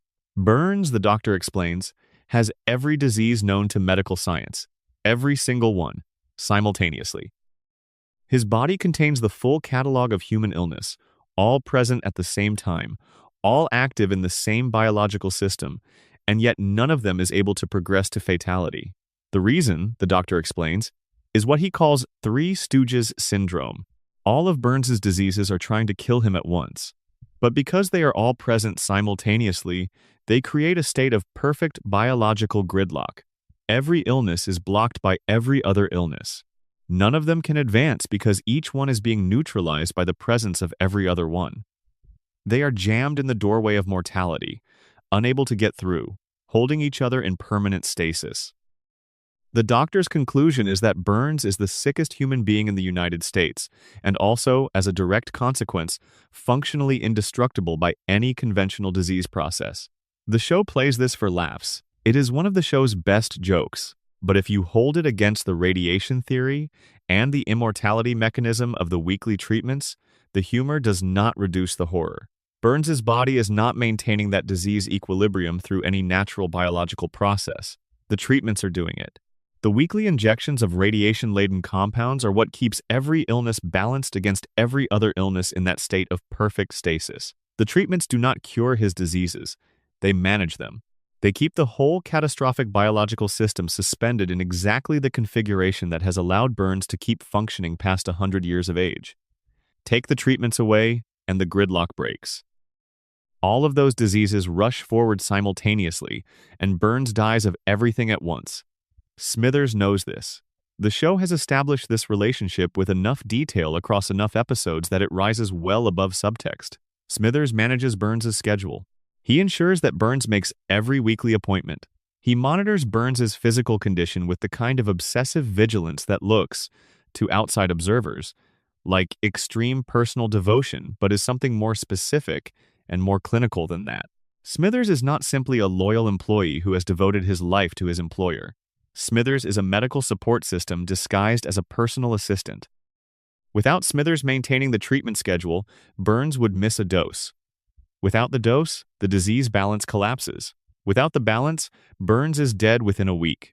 Smithers has known this for the entirety of his employment. His devotion to Burns is not uncomplicated. It is reinforced by the knowledge that his absence would be lethal to the person he is devoted to. That knowledge is the foundation on which their entire relationship has been built. Smithers cannot leave because leaving would be killing Burns, and whatever complicated feelings Smithers carries about his employer, whatever the nature of the dynamic between them, they do not include being willing to kill him. Burns's connection to historical events adds another layer to the immortality question that the show has never resolved but has consistently raised through implication. He knew Howard Hughes. He attended Yale in an era when Yale was a different institution than it is today. He served in the Second World War in a morally ambiguous capacity that the show has depicted with characteristic satirical darkness without fully specifying. He stole a $1 trillion bill from the United States government during the war and kept it hidden for decades. He has referenced personal memories of the Gilded Age, of the robber baron era, of a time in American economic history when men of his particular disposition and his particular resources could reshape the country to their advantage with essentially no legal or social consequence. His family wealth predates the Industrial Revolution. The Burns dynasty, as the show has depicted it across flashbacks and references scattered through the series, is one of the oldest and continuously most powerful family lineages in American history. They were not merely wealthy in the contemporary sense. They were the kind of wealthy that builds the infrastructure other people depend on and then charges those people for the use of the thing they built. The kind of wealthy that is so far above the normal operation of the law that legal accountability becomes a theoretical concept rather than a practical concern. Burns inherited this and has spent his life extending it. He did not build an empire. He took custody of one that was already ancient when he arrived and has been maintaining and expanding it ever since. There is a question the show raises through implication without ever addressing directly. Burns is unique within the show's universe in his ability to extend his lifespan through artificial means. But his family has been in continuous operation for centuries. If the current Burns is being kept alive through radiation treatments and experimental medical intervention, what did his predecessors use? Before nuclear technology existed, before modern medicine existed, before any of the specific tools that currently keep Burns alive were available, how did the Burns dynasty maintain its continuous grip on power across generations, without the benefit of the specific mechanisms that sustain the current patriarch? The show does not answer this. But it does establish that the Burns family has maintained continuous control of their fortune and their influence for longer than most American institutions have been in existence. That kind of continuity does not happen through normal generational succession. Each generation of leadership would need to have not just a successor, but a successor who could maintain the specific, complex web of influence and infrastructure that the previous generation spent their entire life building. That continuity requires something more than luck. Burns's relationship with death as a concept is perhaps the strangest thing about him. He has come closer to dying than almost any other character in the show's history. He was shot. He has been hospitalized too many times to count. He has collapsed, fallen, been attacked, been left alone in the wilderness to fend for himself with essentially no physical capability. And every single time, he comes back. Not through the cartoon resilience that Homer displays, not through the show's general indifference to physical continuity, but through infrastructure, through money, through the specific, elaborate, very expensive machinery of maintained wealth that ensures that no matter what happens to his physical body, there will always be someone standing by with the resources to restore it to functionality. Homer survives things because the show needs him to. Burns survives things because he built a system specifically designed to ensure his survival, regardless of what happens to his body, regardless of what the normal limits of biological life would imply about his continued existence. Homer's immortality, if you want to call it that, is passive. Things happen to Homer and he endures them. Burns's immortality is active. It is engineered. Every dollar he has ever spent, every institution he has ever influenced, every doctor he has ever retained, every politician he has ever owned, every regulation he has ever circumvented, all of it is aimed at the same fundamental goal: keep Burns alive, keep the treatments coming, keep the disease equilibrium stable, keep the reactor running, because if Burns dies, everything he has built dies with him. The empire does not outlast the architect, and empires do not allow themselves to be dismantled on schedule. The most unsettling aspect of the Burns immortality theory is not that Burns might live forever, it is that Springfield needs him to. The town's economy depends on the power plant. The power plant depends on Burns's ownership and operational decisions. Burns depends on his treatments.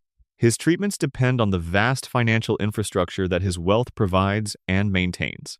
It is a closed loop, a self-sustaining system in which the man, the machine, and the money feed each other in a cycle that has been running for over a century. Springfield cannot kill Burns because Springfield cannot survive without the plant, and the plant cannot survive without Burns.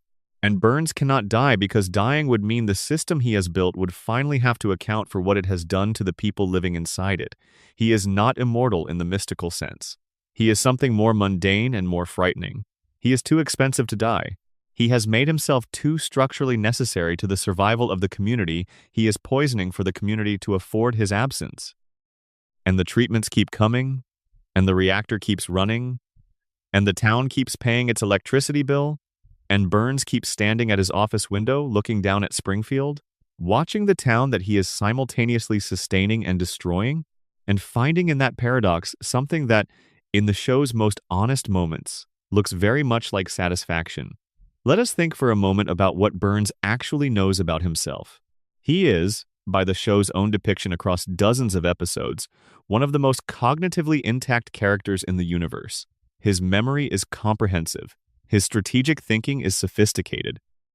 His understanding of systems, of cause and effect, of how power flows and where it pools, and how to position oneself relative to it, is the product of more than a century of active, continuous application.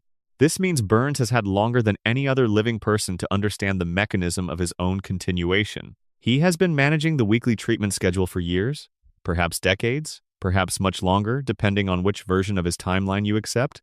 He knows what the treatments do to him because he has experienced it many times. He knows what happens when the timing is off because he has presumably experienced that too. He is not a passive recipient of medical intervention. He is an active, experienced, methodical manager of his own biological systems, with a depth of institutional knowledge about his specific medical situation that no doctor he employs could match. He knows the treatments involve radiation. He understands radiation better than most people in Springfield or in the country, because he has been living inside the specific relationship between radiation and his own biology for his entire adult life. He is, in a meaningful sense, more radiation than man at this point. His body is a system that processes radiation the way a normal body processes nutrition. The plant is not just his business. It is his sustenance. This creates a relationship between Burns and Springfield that goes beyond simple economic exploitation. Burns needs the town in the specific way that any organism needs its habitat. The plant provides the energy that keeps him alive. The town provides the labor that keeps the plant running. He is embedded in this ecosystem at every level. Remove him and the plant fails. Remove the plant and the ecosystem collapses. Remove the town and there is no workforce for the plant and no reason for Burns to stay. It is a genuinely interdependent system, even if only one party in the system benefits from that interdependence, while all the others are merely sustained at a level that keeps them functional enough to keep the loop running. There is something about this that makes Burns, on the very deepest reading, not entirely villainous but entirely tragic. He has been alive for so long, managing such a complex web of dependencies and systems and treatments and arrangements, that he may have forgotten what any of it was originally for. A man who has been maintaining an empire for a century does not remember what he wanted the empire for when he built it. He maintains it because it is what he does, because it is what he has always done, because the alternative, which is not having an empire, not running the systems, not managing the treatments, is something that his very long life has not left room for. He does not enjoy Springfield in any conventional sense. The show makes his contempt for its residents comprehensively clear across hundreds of episodes. But he cannot leave. He cannot stop. He is as trapped as Homer is, in a different loop, at a different altitude, unable to imagine a way of existing that is not this, because this is the only mode of existence he has ever known that has lasted long enough to become structural. Burns and Homer are both prisoners of the same system, both unable to escape it, both sustained by it in ways that also constrain them to it. The difference is that Burns built the prison and Homer was born inside it, and neither of them, in their very different ways, has found a way to understand that as a reason to leave. Section 5. Maggie Simpson, the most dangerous person in Springfield. Maggie Simpson does not talk. She does not walk with any reliable consistency. She is 1 year old. She has been 1 year old for 36 years of real time. She communicates primarily through the sound of a pacifier and the precise, deliberate expressiveness of a face that is almost never fully read by the adults around her. And in that time, without forming a sentence, without taking a sustained series of steps, without doing any of the things that human development would normally require of someone her age before we begin to take them seriously, Maggie Simpson has done more, accomplished more, protected more, and understood more than any other member of her family combined. She shot a billionaire. She organized and led a rebellion in a daycare center against an authoritarian administrator. She saved her family from multiple separate life-threatening situations through a combination of timing, improvisation, and a level of situational awareness that is simply not supposed to exist in a 1-year-old child. She was tested and found to possess intelligence that the testing apparatus itself was not equipped to measure. And through every single one of these remarkable acts, every demonstration of capability that should have fundamentally changed how the people around her see her, she has maintained her silence. Not because she is unable to speak, because she has decided not to. Let us start with the shooting, because it is the act that has defined her in the public consciousness, though it is, in a sense, the least interesting thing about her. We have already walked through the who shot Mr.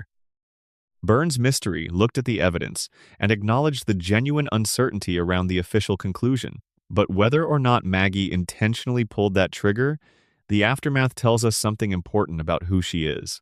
A baby was identified as having shot the wealthiest and most powerful man in Springfield. A full police investigation was conducted. The evidence was examined by the kind of investigators that Burns could have brought enormous pressure to bear on. And the conclusion was that, yes, this infant committed an act of violence against an adult man, and the legal system has no mechanism for addressing it. And then the show gives you the final shot. Everyone has left the room. Maggie is alone. She takes a moment, and the show is deliberate about this, to scan the room and confirm that no one is watching. And then, satisfied that she is unobserved, she performs the motion of pulling a trigger with her pacifier. The gesture is specific and controlled. It is not reflex. It is not random mouth movement. It is a deliberate private reenactment of something that happened, performed only when she has confirmed that there is no audience. That sequence of actions, scan the room for observers, confirm privacy, then and only then perform the action, requires a chain of reasoning that presupposes awareness of consequences, understanding that the action has significance, and the judgment to know that performing it publicly would be different from performing it privately. These are not the cognitive capacities associated with infants. These are the capacities associated with someone who has a sophisticated understanding of their situation and has made deliberate, strategic decisions about how to navigate it.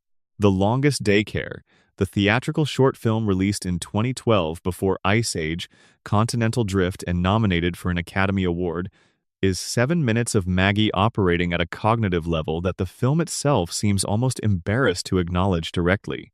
The setup is economical.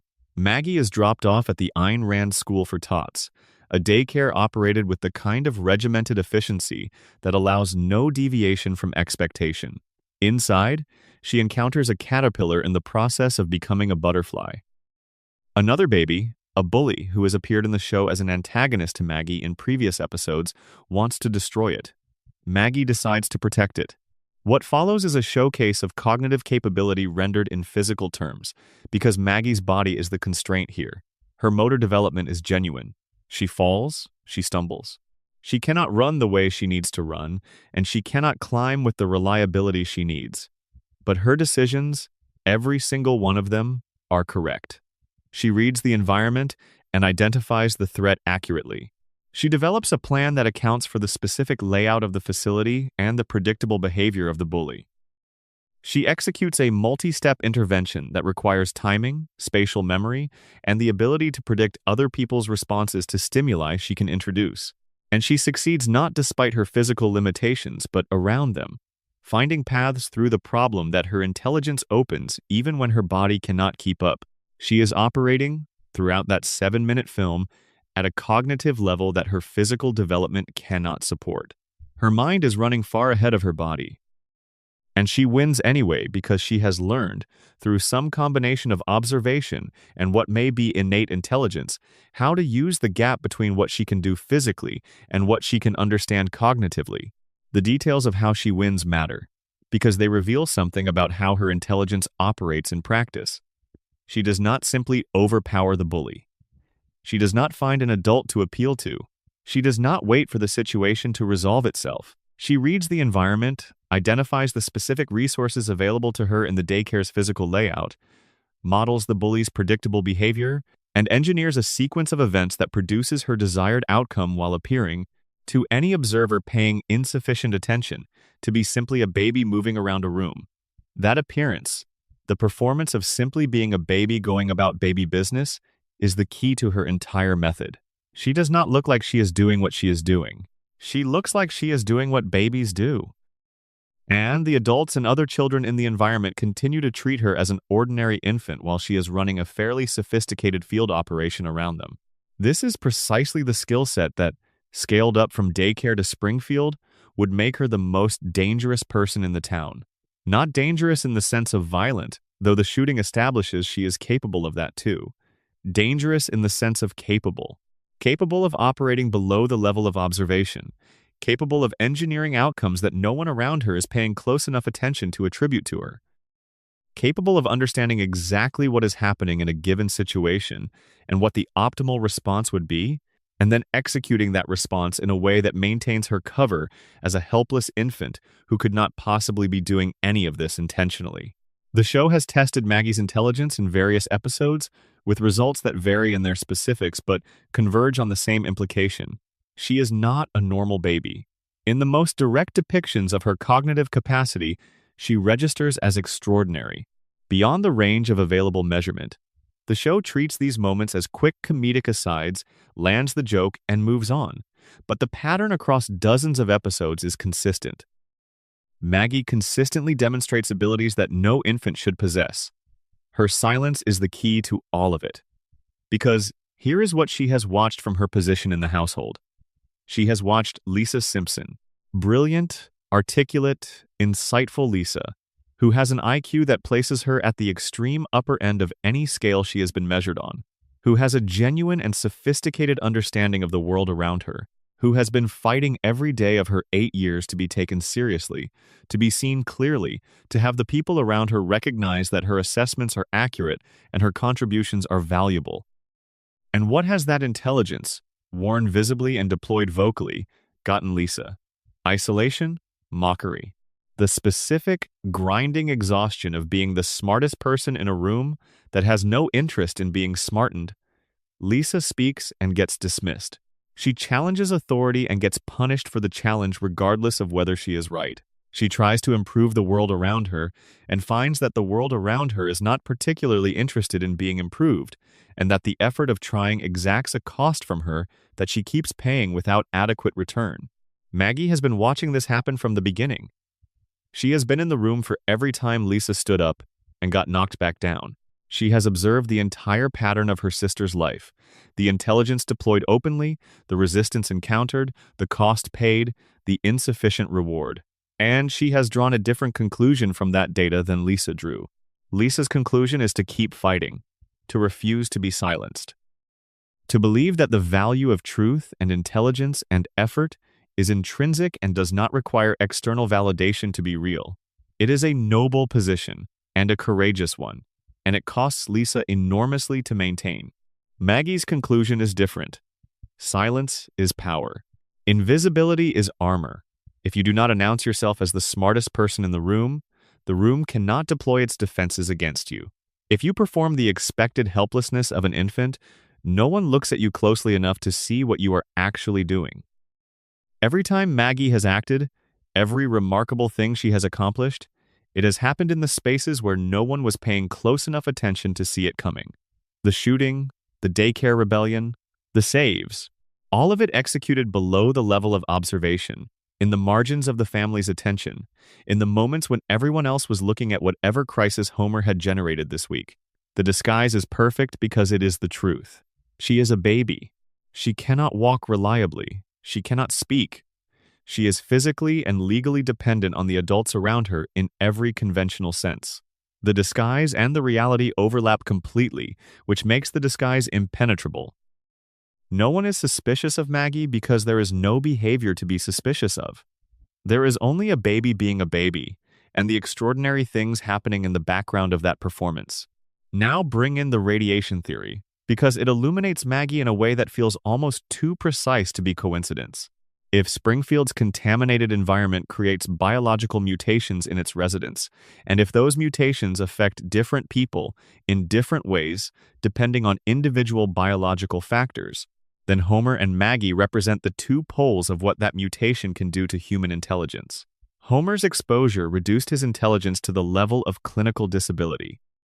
Decades of living and working in close proximity to the plant's contamination, compounded by the physical brain damage from the crayon and whatever other neurological insults his life in Springfield has delivered, has left him operating at a fraction of his potential. Maggie's exposure, arriving through a different developmental window, affecting a different biological baseline, perhaps interacting with something specific to her individual cellular profile, appears to have done the opposite. Same source material, same contaminated town, same family, same water supply. Different outcome. Where the contamination diminished her father, it amplified her daughter. Homer and Maggie are two sides of the same radiation coin. He is what happens when mutation takes something away. She is what happens when mutation gives something extraordinary. If the coma theory is true, Maggie's genius takes on a different character entirely. If Homer is dreaming, if every episode is the product of his unconscious mind constructing a simulation of the life he cannot consciously experience, then Maggie's extraordinary capability is Homer's deepest prayer for his youngest child, projected into the dream. He cannot watch her grow. He cannot see what she becomes. He cannot know whether she will be okay in a world that he is not present in to protect her. So in the dream, he makes her exceptional. He gives her an intelligence that transcends her age and her vulnerability. He makes her capable of things that should not be possible for someone her size, her age, her developmental stage. because a father who cannot be there needs to believe that the smallest and most vulnerable one will be safe without him. Her genius, in this reading, is not a mutation.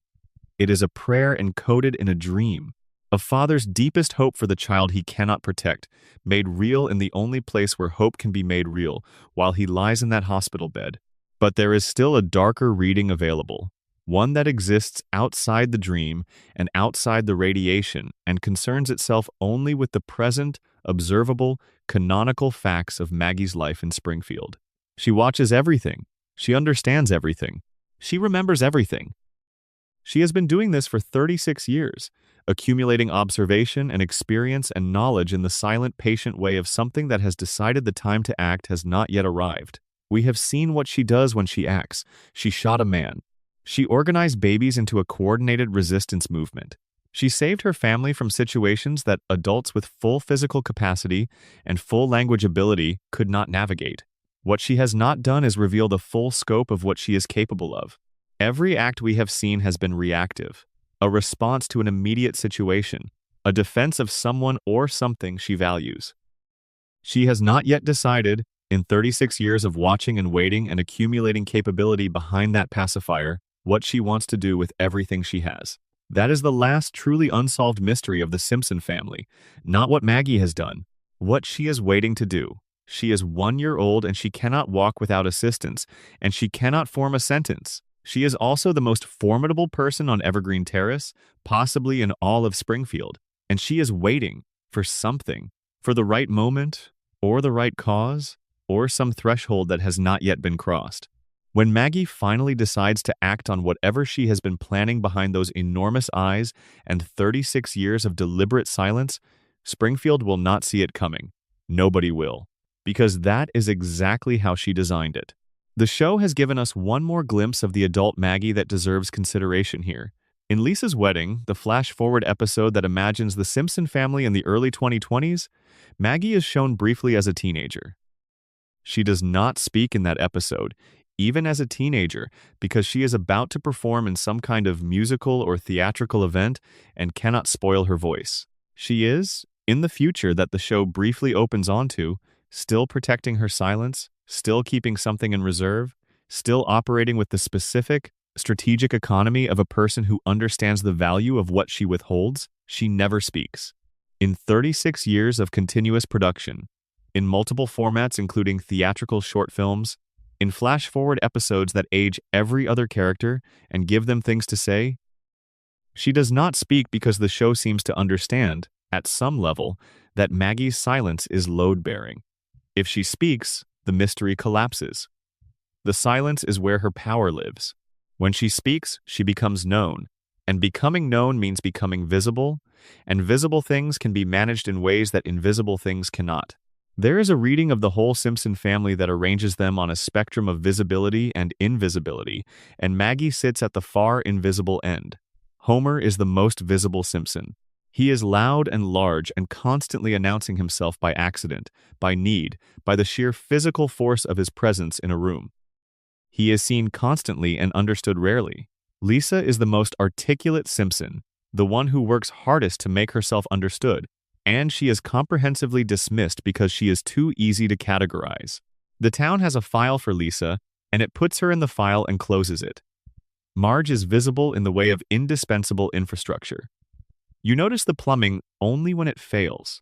Bart is visible and loud and performatively present, but what he performs is a character rather than himself, the mischief maker, the troublemaker, the cover story that protects whatever is actually going on inside him from observation. And then there is Maggie, who is invisible by design. Who has built her invisibility methodically, episode by episode, year by year, through the perfect maintenance of the appearance of ordinary infancy?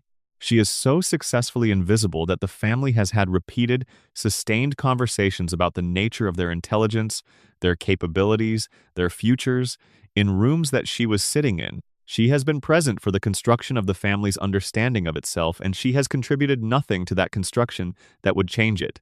She has let them build their picture of who the Simpsons are, and she has sat in that picture at the edge of the frame, small and silent, watched by no one. That is not passivity. That is the most active possible choice, maintained over the longest possible period with the most consistent execution. It is in the specific register of Springfield, where being seen means being managed, and being managed means being contained, the most radical thing any Simpson has ever done. Section 6. The Simpsons Predictions. How a cartoon keeps seeing the future. Let us get the famous ones out of the way first because you have almost certainly seen them. Shared as screenshots on social media, cited as evidence of something extraordinary, held up as proof that a cartoon from 1989 has been operating as a prophetic text for 36 years. The year 2000. The episode Bart to the Future. The show depicts a possible future in which Lisa Simpson has become the first female president of the United States. In that same episode, her predecessor in the Oval Office is identified as Donald Trump. The episode aired 16 years before Trump won the 2016 presidential election. 16 years before the result that shocked a significant portion of the country, The Simpsons had placed Trump in the White House as a joke about the direction American celebrity culture was heading, and American celebrity culture had headed exactly in that direction. The internet's collective response was immediate and overwhelming.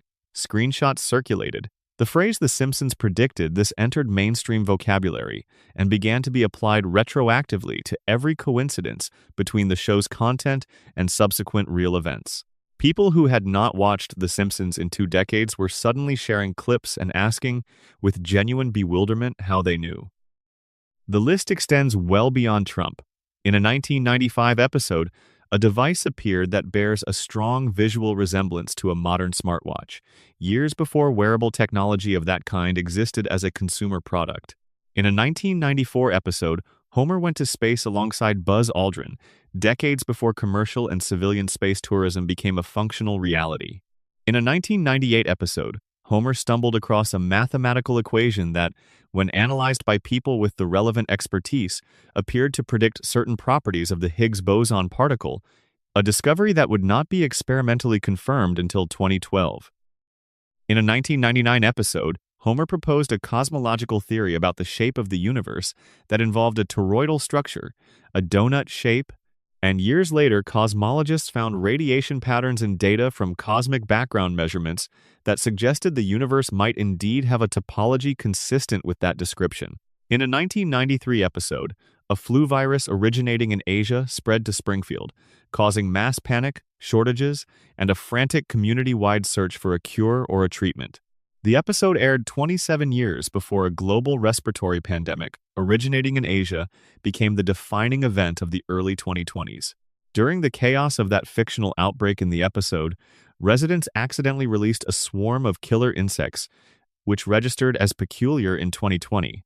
When the media began reporting on the arrival of Asian giant hornets, immediately dubbed murder hornets, in North America during the actual pandemic. In 1996, an episode called Homer Palooza featured a joke built on the premise that the hip-hop group Cypress Hill had accidentally booked the London Symphony Orchestra for a performance while in an altered state. That exact combination, Cypress Hill performing with the London Symphony Orchestra, actually occurred in 2024 when the group performed with the orchestra at the Royal Albert Hall. The gap between the joke and the reality was 28 years.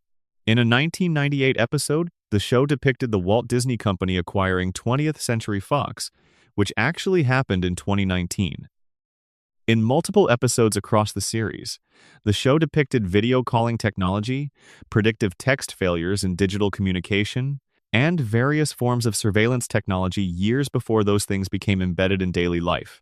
The list is genuinely long enough, in fact, to warrant its own separate examination. And every time a new coincidence surfaces, every time a Simpsons clip from 1997 lines up with a headline from the present day, the internet produces the same response. How are they doing this?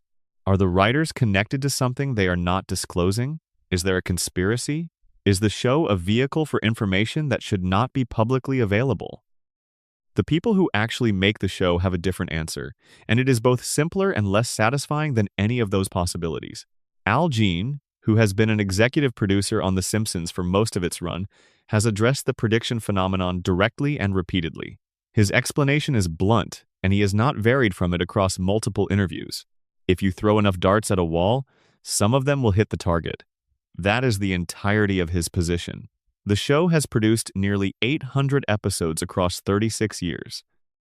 Each episode contains dozens of jokes, satirical observations, cultural references, and speculative extrapolations about the direction of American life. When you generate that volume of content across that span of time, some of it will coincide with future events through the ordinary operation of statistical probability.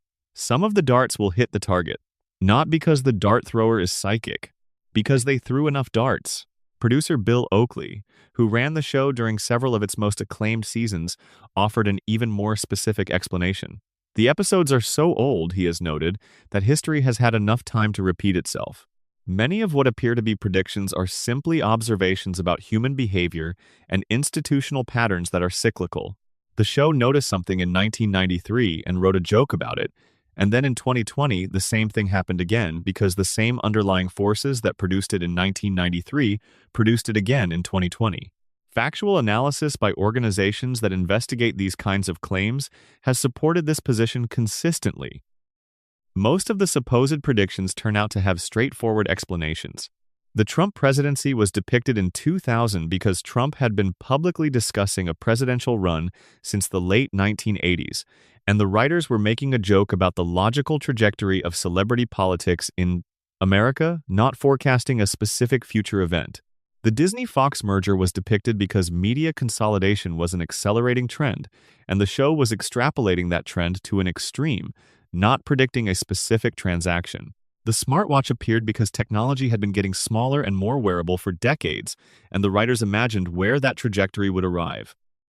The Simpsons writing staff has historically been one of the most academically credentialed in television.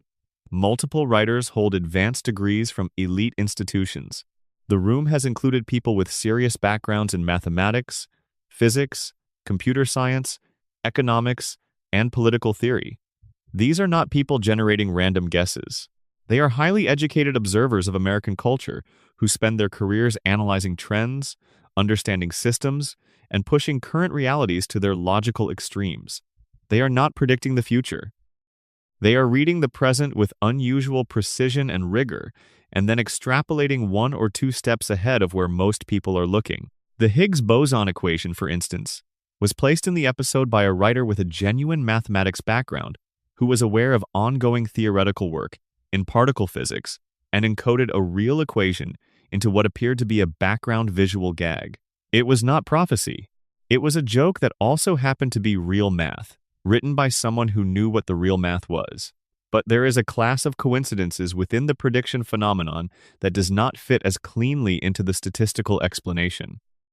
Some of them are specific in ways that make the dart-throwing metaphor feel slightly inadequate. The Trump episode did not just predict that a celebrity might become president. It specified Trump by name and depicted him descending in an elevator in a visual sequence that aligns with the announcement he made in 2015, with notable precision. The Siegfried and Roy episode, which depicted a white tiger attacking one of the performers, was followed in 2003 by Roy Horn being critically injured by one of the act's white tigers in a real incident. These are not vague trend extrapolations. These are specific details that line up with subsequent events in ways that feel different from the ordinary operation of statistical probability. This is where the most interesting reading of the prediction phenomenon begins. Not the conspiracy reading, not the psychic writing room reading, but a reading that is both more rational and more genuinely strange than either of those. The Simpsons does not predict the future. The Simpsons shapes the future. Not through magic, not through prophecy, through the specific, extraordinary mechanism of being the most deeply embedded piece of cultural media in the history of American television. The show has been running since 1989. It has been watched by essentially every generation of American viewer that has existed during that period. Its jokes have become part of the language. Its observations have become reference points for how Americans understand their own culture and their own institutions. Its satirical depictions of political figures, corporations, celebrities, and social trends have become lenses through which audiences have filtered subsequent real events. When The Simpsons depicted Trump becoming president and the joke circulated through the culture for 16 years, becoming a meme, a reference, a thing people said at parties and shared online. It was not neutrally sitting in the archive waiting to be proved right. It was actively priming the cultural imagination. It was making the idea of a Trump presidency feel familiar rather than impossible. It was doing the work of normalization that precedes acceptance, making the shocking feel inevitable, making the impossible feel like a punchline waiting for its setup. The show did not predict the Disney-Fox merger.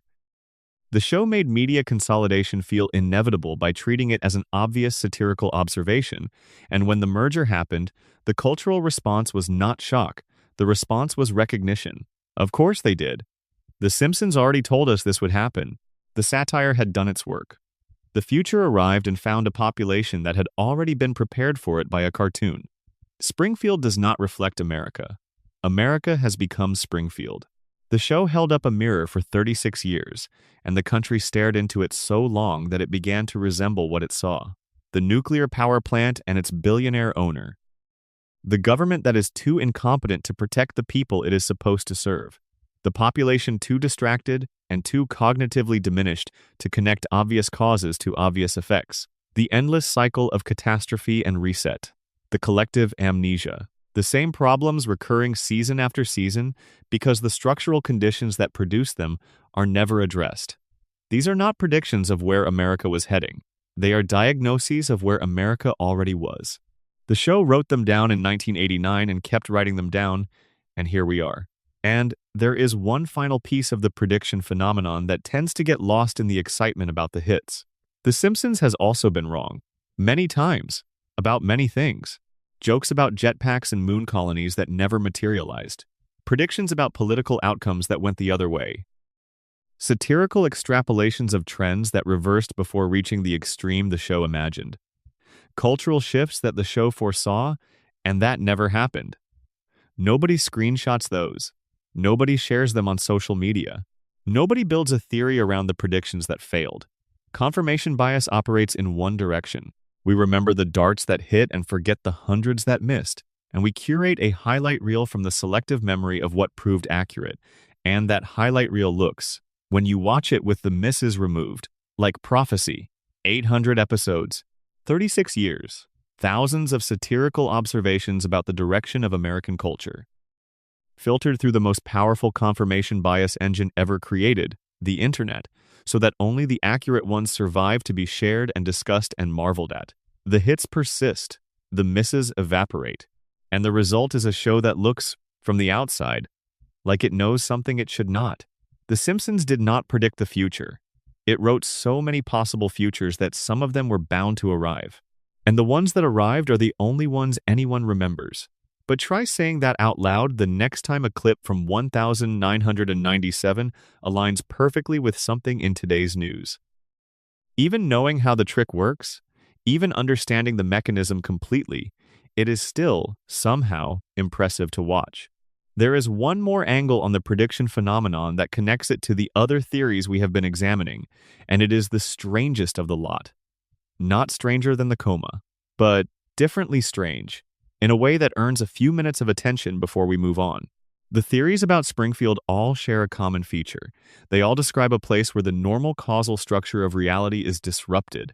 In the radiation theory, biology does not work the way biology is supposed to work. In the coma theory, time and consequence do not function the way they function outside the dream. In the collective denial theory, truth does not have the ordinary relationship to reality that makes evidence meaningful. In the Burns immortality theory, death itself is negotiable for those with sufficient resources. Now consider what the prediction phenomenon looks like through each of these lenses. If the radiation theory is true, if Springfield represents a genuine contamination of not just biology but of broader physical and cognitive reality, perhaps the disruption extends to causation itself. Perhaps in Springfield, the normal direction of cause and effect has been compromised. Events that have not happened yet occasionally seem to have already happened because the contamination has done something to the town's relationship with time. The fish have 3 eyes. The residents do not age. And the show's writers, absorbing the specific strangeness of the place they have been depicting for decades, occasionally transcribe something from the wrong direction of time without quite knowing they are doing it. This is speculative, and it is meant to be. But the framework it uses is internally consistent with the radiation theory's basic premise, which is that whatever the plant has been releasing has effects that extend beyond the strictly biological. If the coma theory is true, the prediction phenomenon has a cleaner explanation. Homer's dreaming brain is not generating the show's content in isolation. It is assembling the dream from stimuli that reach it from outside. From the television in the hospital room, from conversations at his bedside, from the radio someone left on somewhere in the ward, from the accumulated information environment of a hospital over 30 years of ambient input, the dream incorporates what it hears. And if what it hears, over 30 years of continuous unconscious reception, includes news and events and cultural developments and things that happened after the dream began, then the dream can contain them. The simulation can run ahead of itself because the dreamer's brain has absorbed data about the future from the external world and incorporated it into the story it is telling. Homer's coma dream predicts the future because Homer's brain has been listening to the future being discussed in the room around him, and his dreaming mind has been incorporating what it hears into the ongoing narrative. The show predicted the Disney-Fox merger because someone in the hospital room mentioned it. The show predicted the Trump presidency because someone at Homer's bedside was watching the news and talking about it. The dream absorbed the future and wrote it down as a joke, because that is how Homer's unconscious processes what it receives, through the specific comedic filter of the show it is generating. It is an absurd idea. It is also, in the coma theory's internal logic, completely coherent. The prediction phenomenon connects to the show's own real-world cultural impact in one more way that is worth sitting with.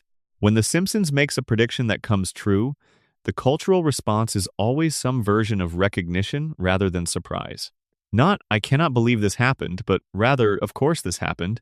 The Simpsons said it would." The show has trained its audience to receive certain futures as inevitable, and futures that feel inevitable are slightly more likely to materialize than futures that feel impossible, because inevitability shapes behavior. Politicians who are satirized as inevitable develop reputations that precede them. Corporate actions that are depicted as obvious move from the satirical to the discussable to the actually discussed by people with the power to make them happen. The Simpsons creates its predictions by making them thinkable. The thought precedes the event. The cartoon draws the circuit before the current runs through it. And then the current runs through it, because currents run through available circuits. And The Simpsons has been building circuits in the American cultural imagination since 1989. That is not prophecy. That is something more interesting. A show that has been in enough living rooms for long enough to have altered the landscape of what its audience believes is possible, impossible, inevitable, or absurd. A show that has helped construct the categories through which its audience understands their world, and that therefore has a hand in shaping which possibilities that world moves toward. Springfield does not just reflect America. Springfield is part of the infrastructure of American imagination, and infrastructure shapes what gets built on it. Section 7. Mona Simpson, the conspiracy that broke 3 generations.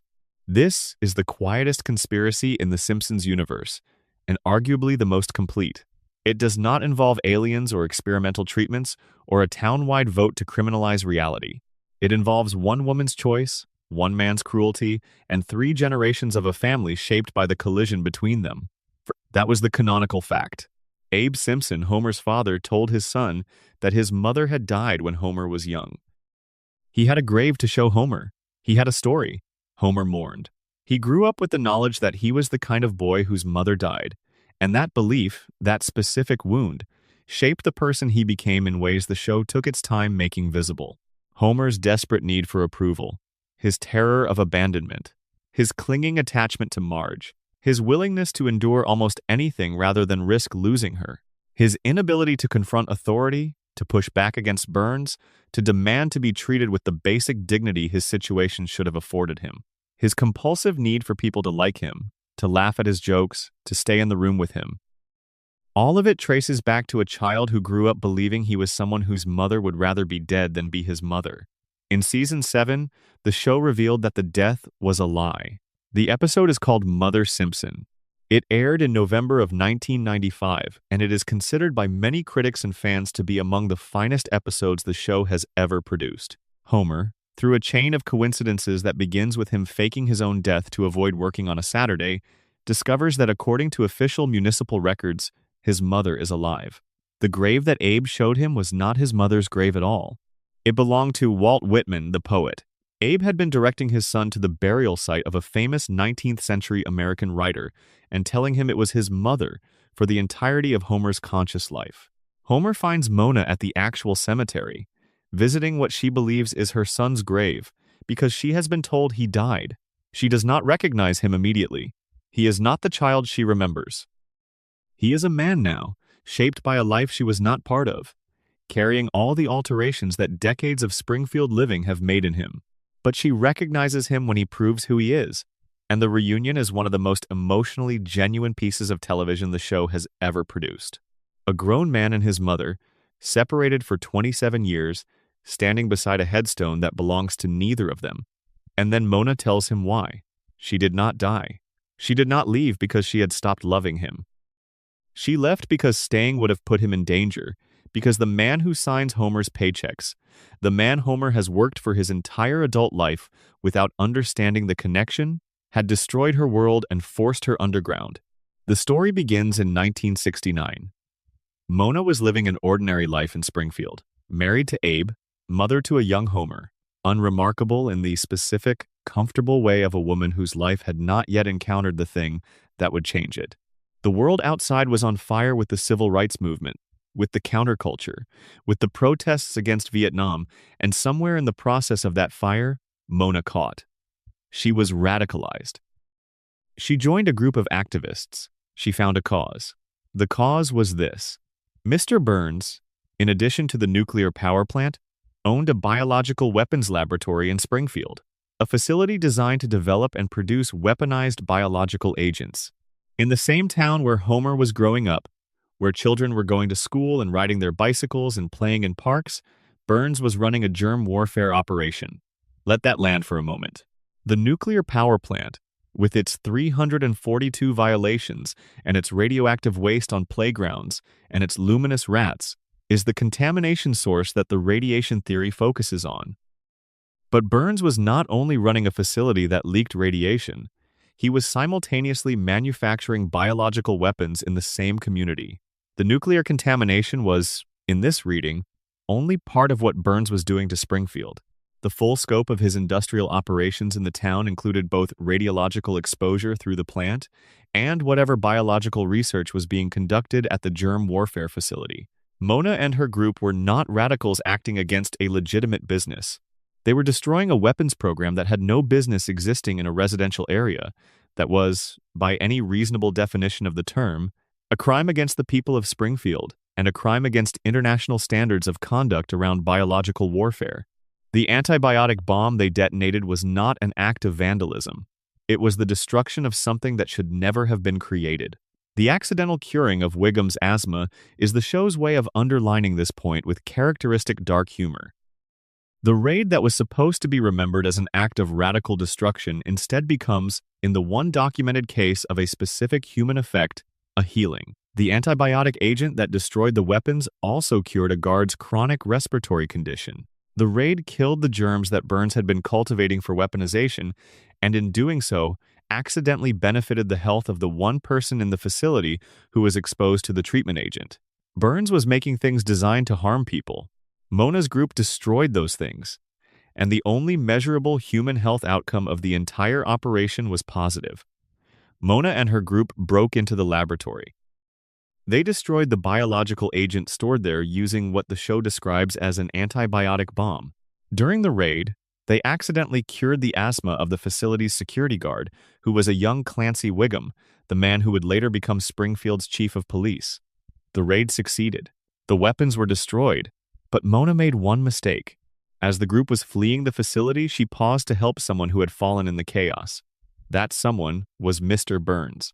She stopped to help the man whose weapons she had just destroyed, and Burns looked up and saw her face. He saw her clearly enough to identify her. He reported her to the FBI. And from that moment forward, Mona Simpson was a wanted fugitive. She could not go home. She could not call. She could not write a letter or send a message or find any way to communicate with her family without risking being discovered. She went to Homer's room that night and kissed him while he was sleeping, and then she walked out of his life and did not come back for 27 years. Homer woke up and his mother was gone. His father told him she was dead, and Homer spent the next 3 decades of his life carrying the belief that he had been a child his mother could not find a way to stay for. Burns did not simply identify Mona to the authorities and consider the matter closed. He pursued her, actively, across decades, with the resources that his wealth made available. He held a personal grudge against a woman who had destroyed something he valued, and he used his connections and his influence to ensure that she could never return to her family without risk. When Mona finally came back to Springfield in the season 7 episode, Burns spotted her through a car window and immediately contacted authorities. The FBI arrived at the Simpson home. Mona had to flee again. Homer had to say goodbye to his mother for the second time, knowing now why she had left, knowing who had forced her out, knowing that the man responsible was his own employer. Homer works for Burns. Homer has worked for Burns his entire adult life. Homer earns his living from the man who destroyed his family. And Homer does not connect the dots in a way that changes anything. He does not confront Burns. He does not quit. He does not reshape his understanding of his life around this information in a way that produces any structural change in his situation. The show does not play this as comedy, it plays it as tragedy. Because Homer is not capable of making the kind of connection that would lead to action. His brain, diminished by the crayon and the radiation and decades of Springfield living, does not have the cognitive architecture to process the full implication of what he has learned and translate it into meaningful response. He sees the pieces, but he cannot assemble them into the picture they form. Burns took his mother away. Burns employs him. These two facts exist in Homer's mind as separate items rather than as components of a single, coherent narrative about how his life was engineered. The conspiracy is this. Burns did not merely ruin Mona's life, he engineered Homer's. By driving Mona out of Springfield when Homer was 6 years old, he ensured that Homer would grow up without the specific kind of love and stability that a mother provides, and that absence created a specific kind of damage. The desperate need for approval, the terror of abandonment, the incapacity to challenge authority because challenging authority might mean losing the stability that replaced what he lost. The willingness to accept any condition of employment, any level of disrespect, any amount of being invisible and forgotten because the alternative, being without this job, being without this income, being without this structure, felt too much like the original loss. Homer does not work at the power plant because he is too unintelligent to find better employment, though the cognitive damage is real. Homer works at the power plant because Burns broke him as a child, and the broken version of Homer is the version Burns requires. Compliant, obedient, grateful for whatever scraps of attention come his way. Incapable of organizing resistance because he has never developed the internal architecture that resistance requires. The show confirms this connection in a later season when it is revealed that Burns and Grandpa Simpson struck a deal years ago. Burns had committed a crime. Grandpa discovered it. In exchange for Grandpa's silence, Burns guaranteed that Homer would always have employment at the plant, regardless of performance, regardless of the number of mistakes, regardless of how many documented errors accumulated against him.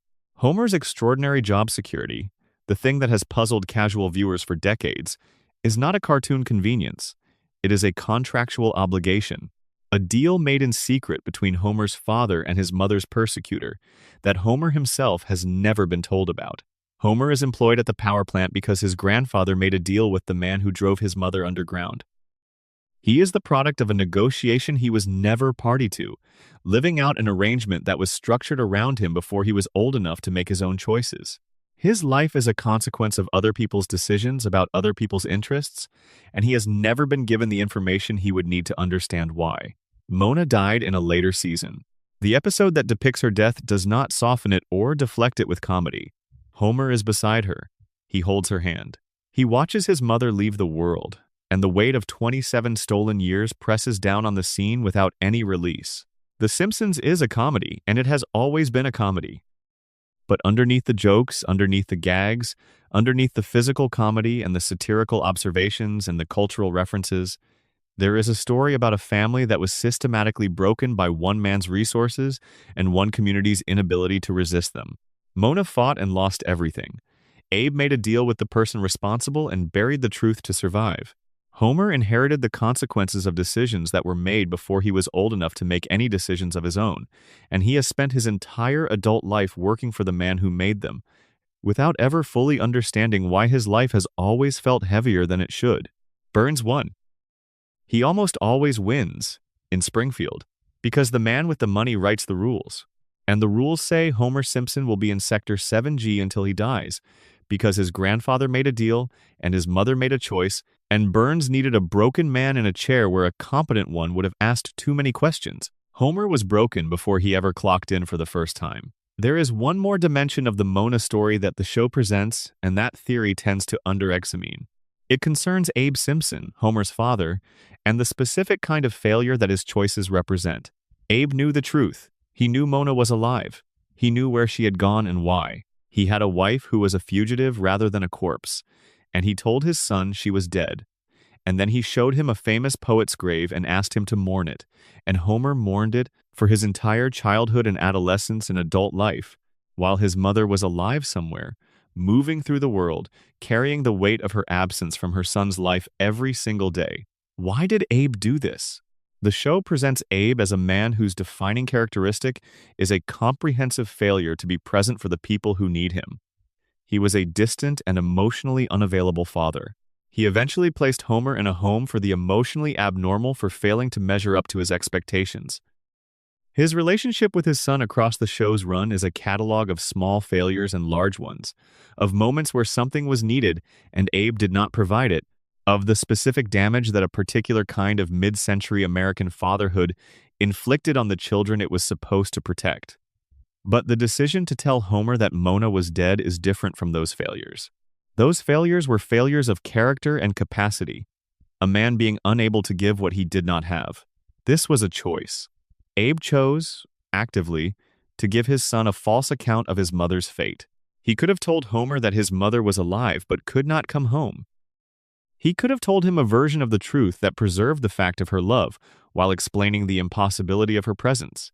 Instead, he said she was dead, and then he pointed at a stranger's grave, and he never corrected the story. The most charitable reading of Abe's decision is that he was protecting Homer from something. That the truth, that your mother is a wanted fugitive who destroyed a billionaire's biological weapons lab and now lives in hiding, was a burden that a small child should not carry. That the simpler story, even the devastating one, was kinder than the complicated real one. That Abe, operating in whatever emotional and cognitive vocabulary he had available, made the call that a dead mother was a cleaner wound than an absent one who could not come home. But the wound was not clean. A dead mother is a specific kind of grief, closed and final and not subject to revision. A mother who is alive somewhere and chose not to return is a different wound entirely, one that Homer actually experienced. The wound of wondering why his mother had not found a way to come back, had not called, had not written, had not found any path through whatever was keeping her away, to get back to him. Homer spent decades with that wound without knowing its shape, processing it as the generic grief of loss rather than the specific grief of abandonment, and the misidentification made it impossible to heal. Abe's lie did not protect Homer from grief. It shaped the grief so that it could never be addressed directly. It gave Homer the wrong map for his own interior, and then it handed him to Burns, through the deal, and Burns used the wound the lie had created to keep Homer exactly where he needed him. 3 men, in 3 different ways, failed Homer Simpson before he ever had the capacity to fail himself. Burns drove his mother away. Abe buried the truth about where she went. And the town of Springfield, through its collective complicity in the contamination and the silence and the social contract that makes disruption illegal, provided the environment in which both failures could be sustained for decades without accountability. The Simpsons is the story of one family's experience of a broken system. But underneath that, it is the story of one man, Homer Simpson, who was failed before he started by people who were supposed to protect him, and who has been compensating for those failures every day of his adult life with the only resources available to him, which are love and stubbornness, and a body that refuses, through some combination of nuclear mutation and dream logic, to stop getting up from whatever knocked it down. He is not the victim of his failures. He is the survivor of other people's choices. The distinction matters. Section 8. The Principal and the Pauper. The episode that diagnosed Springfield. This is the episode that fans have called the worst in the show's history. The moment the writer stopped caring about continuity, the betrayal, the one that broke the show's internal logic irreparably and demonstrated a contempt for the audience that longtime fans have never fully forgiven. They have been reading it backwards. Season 9, Episode 2, The Principal and the Pauper. It aired on the 28th of September, 1997, and the backlash was immediate and fierce and has never fully subsided. More than 25 years later, the episode is still cited as a turning point, a moment when something essential changed in the show's relationship with its own characters and its own past. Here is what happens. Springfield Elementary holds a ceremony honoring Principal Skinner's 20 years of service to the school. A stranger arrives, a man no one recognizes, who identifies himself as Sergeant Seymour Skinner. He explains, the real Seymour Skinner, a decorated Vietnam War veteran who was captured as a prisoner of war and presumed dead. He survived, escaped, came home, and discovered that someone else had been living his life for 2 decades. The man Springfield has known as Seymour Skinner is revealed to be Armin Tamzarian. Before Vietnam, Tamzarian was a petty criminal, a street kid from the wrong side of everything, with no prospects and no direction. He was drafted, served in the same unit as the real Skinner, and when Skinner was captured and the unit presumed him dead, Tamzarian felt the specific guilt of the survivor. He traveled to Springfield to tell Skinner's mother Agnes the news of her son's death. Agnes assumed he was her son. She needed him to be her son, and Tamzarian, who had never been wanted by anyone, who had never had a family or a home or an identity worth keeping, accepted the assumption. He became Seymour Skinner. He took the name, the rank, the history, the mother, the relationships, the 30 years of community standing that the name carried. He lived inside that borrowed identity until the real Skinner walked through the gymnasium door and the whole construction collapsed. Now the town faces a choice. The real Seymour Skinner is present.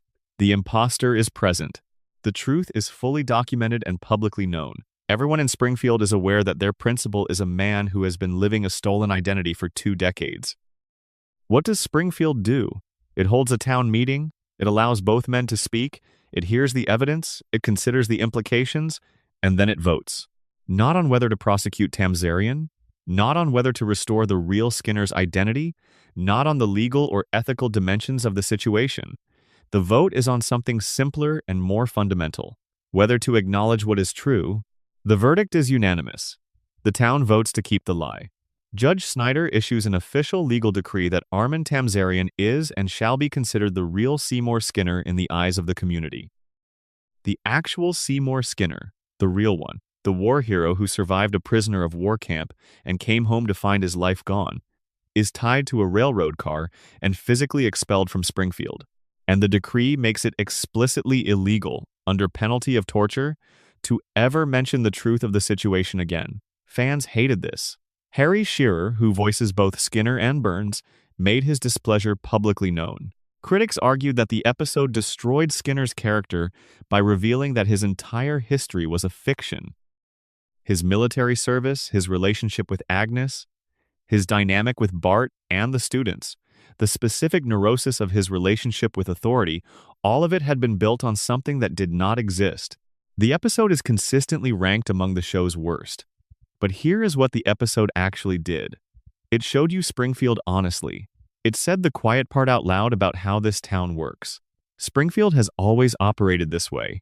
The town has always chosen comfortable fictions over uncomfortable truths. The town has always had a mechanism for forgetting what it cannot afford to remember.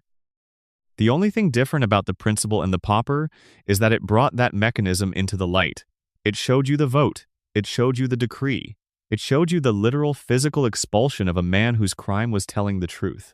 Every other time Springfield has forgotten a catastrophe, reset after something that should permanently alter the town's reality, allowed a scandal to dissolve into nothing between one episode and the next, it has happened off-screen, in the gap between credits and opening theme. The Principal and the Pauper is the one time the show let you watch the machinery operate in real time.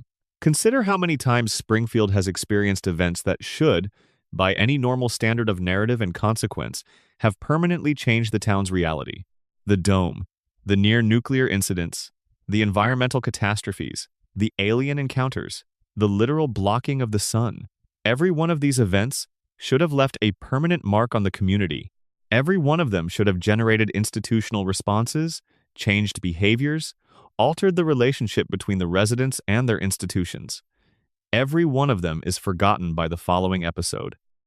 Fans call this episodic storytelling, the standard convention of a show that resets each week. The coma theory calls it a dreaming brain cycling between REM episodes. The radiation theory calls it cognitive damage from chronic neurological exposure. But the principal and the pauper offers a fourth reading. Springfield resets because the town chooses to reset, deliberately, through an unspoken collective agreement that functions as a social contract. The agreement says that certain things will not be acknowledged, that certain versions of events will be maintained as official regardless of what actually happened, and that anyone who breaks the contract by insisting on the unofficial truth will be removed from the community. That is not a cartoon convention. That is a description of how real communities manage uncomfortable realities. Small towns in particular have a well-documented capacity for collective denial. Scandals get buried. Crimes get quietly resolved. Uncomfortable truths get rewritten through the steady pressure of social consensus, until the rewritten version is the only one anyone can access from memory. The community closes around the wound, and the wound becomes part of the structure. The principal and the pauper did not break the Simpsons. It diagnosed Springfield. It showed you the mechanism behind every reset, every forgotten catastrophe, every impossible continuity in the show's history. The reason the town can absorb a dome and a sun-blocking device and a near-nuclear meltdown and function normally by the following week is not that these events are non-canonical or that the show does not care about internally. Consistency. It is that the town has a functioning apparatus for determining what is real and what will be allowed to remain real, and that apparatus operates through collective agreement enforced by social pressure and, when necessary, by legal decree and physical expulsion. If they remembered the dome, they would have to acknowledge what the dome was for. If they acknowledged what the dome was for, they would have to confront the contamination. If they confronted the contamination, they would have to challenge Burns. If they challenged Burns, the economy collapses. If the economy collapses, the town dies. So the dome gets forgotten, not through cognitive failure, but through social choice. The town votes to forget and then forgets that it voted. Armin Tamzarian is still calling himself Seymour Skinner. Springfield is still pretending everything is fine. The real Seymour Skinner is out there somewhere, tied to a train, exiled from his own name, the last honest man in a town that made honesty illegal. That is not a bad episode. That is the show's most important one. Let's sit with Armin Tamzarian a little longer, because his story is more layered than even the theory allows for on a first read. When he arrived at Agnes Skinner's door, he was carrying the worst possible news. He was going to tell a mother that her son was dead. That is a terrible errand. That is the kind of thing that changes you permanently, the experience of watching someone receive information that will reshape their entire world. And what he found when he arrived was that the information he carried was not, in fact, the worst possible thing for Agnes. The worst possible thing for Agnes was being alone. The worst possible thing was having no son at all. So Tamzarian made a decision that is simultaneously one of the most understandable things a lonely person has ever done and one of the most structurally destructive acts in Springfield's history. He gave Agnes what she needed, which was the presence of someone willing to be her son. And Agnes gave Tamzarian what he needed, which was identity, a name, a history, a community that recognized him as someone rather than no one. The transaction was clean. Both parties got what they needed. The only cost was that it was built entirely on the absence of a real person, a man who was alive somewhere in Asia, surviving things that the show does not describe in any detail, but which the imagination fills in readily enough. The real Seymour Skinner spent decades as a prisoner somewhere, while Armin Tamzarian attended PTA meetings and developed neurotic relationships with authority figures and accumulated the specific set of psychic wounds that 30 years of being a school principal in Springfield will give a person. When the real Skinner finally returns, something quietly devastating happens in the town's response to him. He is immediately, unmistakably, recognizably real. His posture is different from Tamzarian's. His voice has a different quality. Agnes recognizes the difference, and the recognition visibly costs her something. because Agnes has known, on some level she could not afford to examine too closely, that Tamzarian was not her son. She chose him anyway. She chose the warmth of a useful fiction over the colder reality of a biological truth, and the real Skinner's appearance forces her to account for that choice in a way she cannot simply reason her way around. The town watches Agnes's discomfort and makes a calculation. Honoring the truth means watching Agnes suffer the exposure of a choice she made decades ago under duress. It means prosecuting a man who committed identity fraud but who has spent 30 years genuinely serving the community he lied to get into. It means disrupting every relationship, every administrative record, every interpersonal history that has accumulated under the borrowed name. The cost of truth is enormous. The cost of the lie, at this point, is just the one man who came back from the dead at an inconvenient time.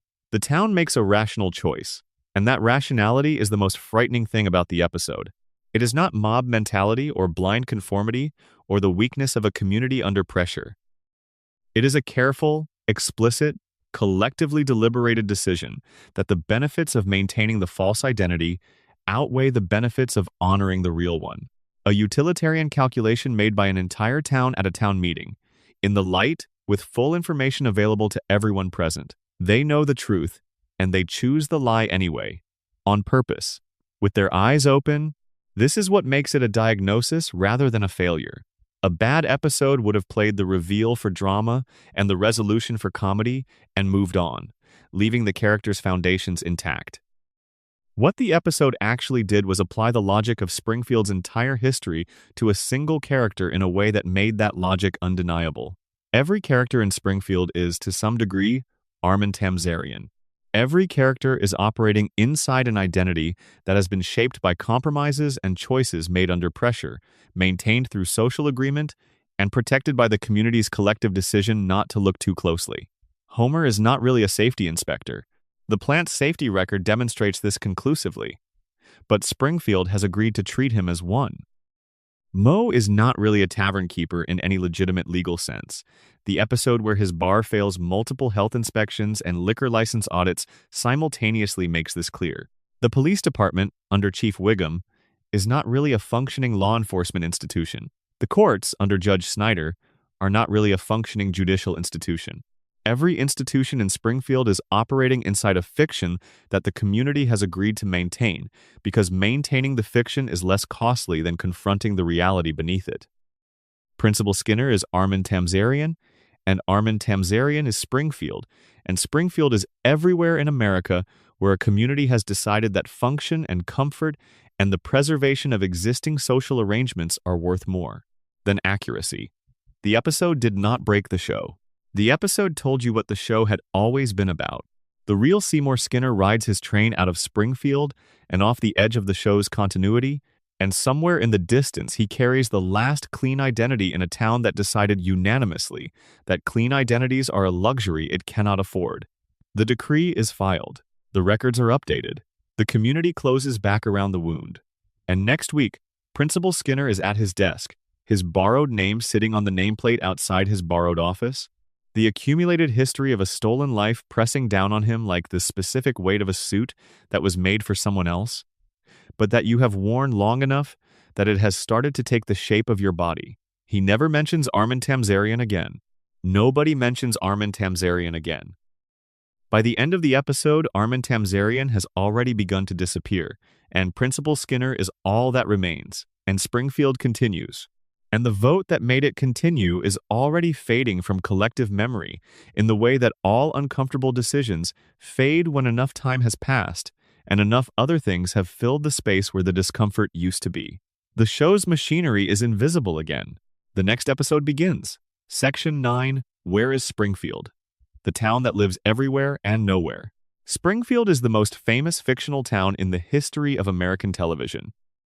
More Americans can name Springfield than can name the capital of a significant portion of the actual states in their country. It has a nuclear power plant, a tire fire, a gorge, a harbor, a monorail, an elementary school, 2 hospitals, a prison, and a quickie mart. It has mountains accessible from town, and an ocean within driving distance and a desert somewhere nearby, and farmland in some undetermined direction, and forests at its edge. It borders Ohio in one episode and Nevada in another, and its relationship with Maine has been raised and then contradicted. Depending on which episode is playing, Springfield is in the north or the south or the heartland or the coast or somewhere near the Canadian border or close enough to Mexico that the distinction matters. Springfield does not exist in a state. Springfield exists in all of them simultaneously, or none of them, or something that the normal concept of geographic location is not equipped to describe. The show has been deliberately and systematically contradicting itself about Springfield's location for its entire 36-year run. Every clue that appears to narrow the field of possibilities is followed, eventually, by a counter-clue that opens the field back up. In one episode, Springfield is definitively northern, in another, southern. Lisa's area code has been identified as a Missouri prefix. The state abbreviation on various official documents has appeared as NT, which is not a real American state abbreviation. When Homer once called the state capital, the voice answering identified the state as one beginning with a vowel, which eliminates roughly half the alphabet but still leaves several dozen candidates. The show teases an answer and then withdraws it with a consistency so reliable that it has to be intentional. Matt Groening, the show's creator, addressed the question directly in a 2012 interview with Smithsonian Magazine. He named Springfield, Oregon as his inspiration, having grown up near that city. He chose the name Springfield specifically because it is one of the most common city names in the United States, appearing in dozens of states, precisely so that viewers anywhere in the country could imagine the show was set near them. For approximately 2 days, the internet treated the mystery as solved. Springfield was in Oregon, and then the show continued to contradict that answer. Episodes aired after the interview that placed Springfield in geographic contexts inconsistent with Oregon. The writing staff did not honor the creator's confession. They kept the mystery alive, continued generating contradictions, maintained the ambiguity as deliberately as they had maintained it before Groening opened his mouth. Because the mystery is the point. Springfield's unlocatability is not a failure of continuity planning or an accident of the show's long run. It is the most sophisticated and structurally important joke in the show's entire catalog. Springfield is not set in a specific state because Springfield is set in every state. It is made from pieces of every American town and city and suburb that has ever existed. It carries the industrial decay of the Rust Belt. It carries the suburban sprawl of the Sun Belt. It carries the small-town insularity of New England and the cultural blankness of the Midwest and the heat of the Southwest and the moisture of the Pacific Northwest. It is everywhere, and it is everywhere simultaneously, because it is designed to feel like your town, wherever your town happens to be. This is the official explanation, and it is accurate. Groening has confirmed the intention. The writers have confirmed it. Springfield is meant to be universal, recognizable to any American viewer regardless of zip code, and its geographic impossibility is the mechanism that achieves that universality. But the geography becomes strange and darker when you run it through the theoretical frameworks that the show has, across 36 years, quietly accumulated. If the radiation theory is true, if Springfield is a contamination zone where the laws of biology have been visibly altered by decades of nuclear exposure, why should the laws of geography be exempt? The people of Springfield have 4 fingers and yellow skin and can survive fatal injuries. Their fish have 3 eyes, and their dog has eyes too large for his skull. The biological rules that govern life everywhere else do not apply in Springfield. Why should the physical rules that govern space and geography and the arrangement of landscape features apply there either? Maybe Springfield has both mountains and ocean proximity because the contamination does not limit itself to biological systems. Maybe whatever the plant has been releasing has altered the physical environment around the town in ways that compress geographic features that should be hundreds of miles apart into a single impossible region. Maybe the rules of space are as broken in Springfield as the rules of biology. Maybe the dome was not just containment. Maybe it was description. Maybe it was the EPA acknowledging what the people inside had never allowed themselves to see. This place does not operate by normal rules. This place is different from the rest of the country in ways that cannot be corrected by any conventional regulatory approach. If the coma theory is true, the geography makes a different kind of sense. Homer's dreaming mind does not contain a precise cartographic model of the United States. It contains impressions, emotional associations, fragments of memory from every place he has ever visited or driven through or seen on television. Mountains from a vacation, ocean from a commercial break, desert from a movie he watched in the hospital room through a haze of unconsciousness, a farm from a drive he took once with Marge, years ago before the vending machine. His brain assembled Springfield from everything it had ever encountered, without concern for geographic logic, because dreams do not operate on geographic logic. They operate on emotional logic. They assemble places from feeling rather than from coordinate data. And Springfield feels like America because it is made from Homer's memory of America, which is scattered and fragmentary and held together by longing rather than by accuracy. If the principle and the Popper theory is true, if Springfield operates through collective denial and the systematic suppression of inconvenient truths, then the town's refusal to have a fixed location serves a legal and regulatory function that is more concrete than any of the others. You cannot investigate a town you cannot find on a map. You cannot bring federal environmental charges against a nuclear power plant if the jurisdiction keeps shifting. You cannot establish consistent regulatory oversight over a facility if the agency responsible for that oversight cannot determine with certainty which state's environmental laws apply. You cannot hold anyone accountable for anything if the accountability framework depends on a geographic determination that is perpetually unresolved. Springfield floats between states because floating is safer than landing. Landing means accountability. Landing means someone shows up with a map and a badge and starts asking questions about the three-eyed fish and the cracked cooling towers and the billionaire who remembers the Spanish-American War as a personal experience. Floating means jurisdiction is always contested, regulatory authority is always ambiguous, and the legal infrastructure that might otherwise force a reckoning with what the plant has done to the town is always one step behind. The show gave you the truth of Springfield's location once. In the Season 12 mockumentary episode, Behind the Laughter, the town was identified as being in a specific state, and then, in syndicated reruns of that same episode, the identification was changed to a different state. The answer was given, and then the answer was revised, depending on which version of the episode you were watching. Even when Springfield has a definitive location, that location is not definitive. It changes. It shifts. It refuses to stay fixed, in the same way that everything in Springfield refuses to stay fixed. Springfield will never be located. Not because the show cannot make a decision, but because the decision was made long ago. The decision was that Springfield is more valuable as a mystery than as an answer. A town that belongs everywhere belongs to everyone, and a town that belongs to everyone is a town no one can shut down. There is one more angle worth examining before we leave the question of Springfield's location, and it is the strangest and most speculative of all the geographic theories, but also, in its own way, the most poetic. There is a category of place in American history that does not appear on standard maps. These are the communities that have been erased, absorbed, or administratively dissolved for reasons of convenience, corporate interest, or government action. Towns that existed in a certain place for a certain period of time and then, through the formal machinery of civic authority, ceased to exist in any official record. Their residents were relocated, their assets were transferred, their names were removed from postal routes and county records, and eventually from memory.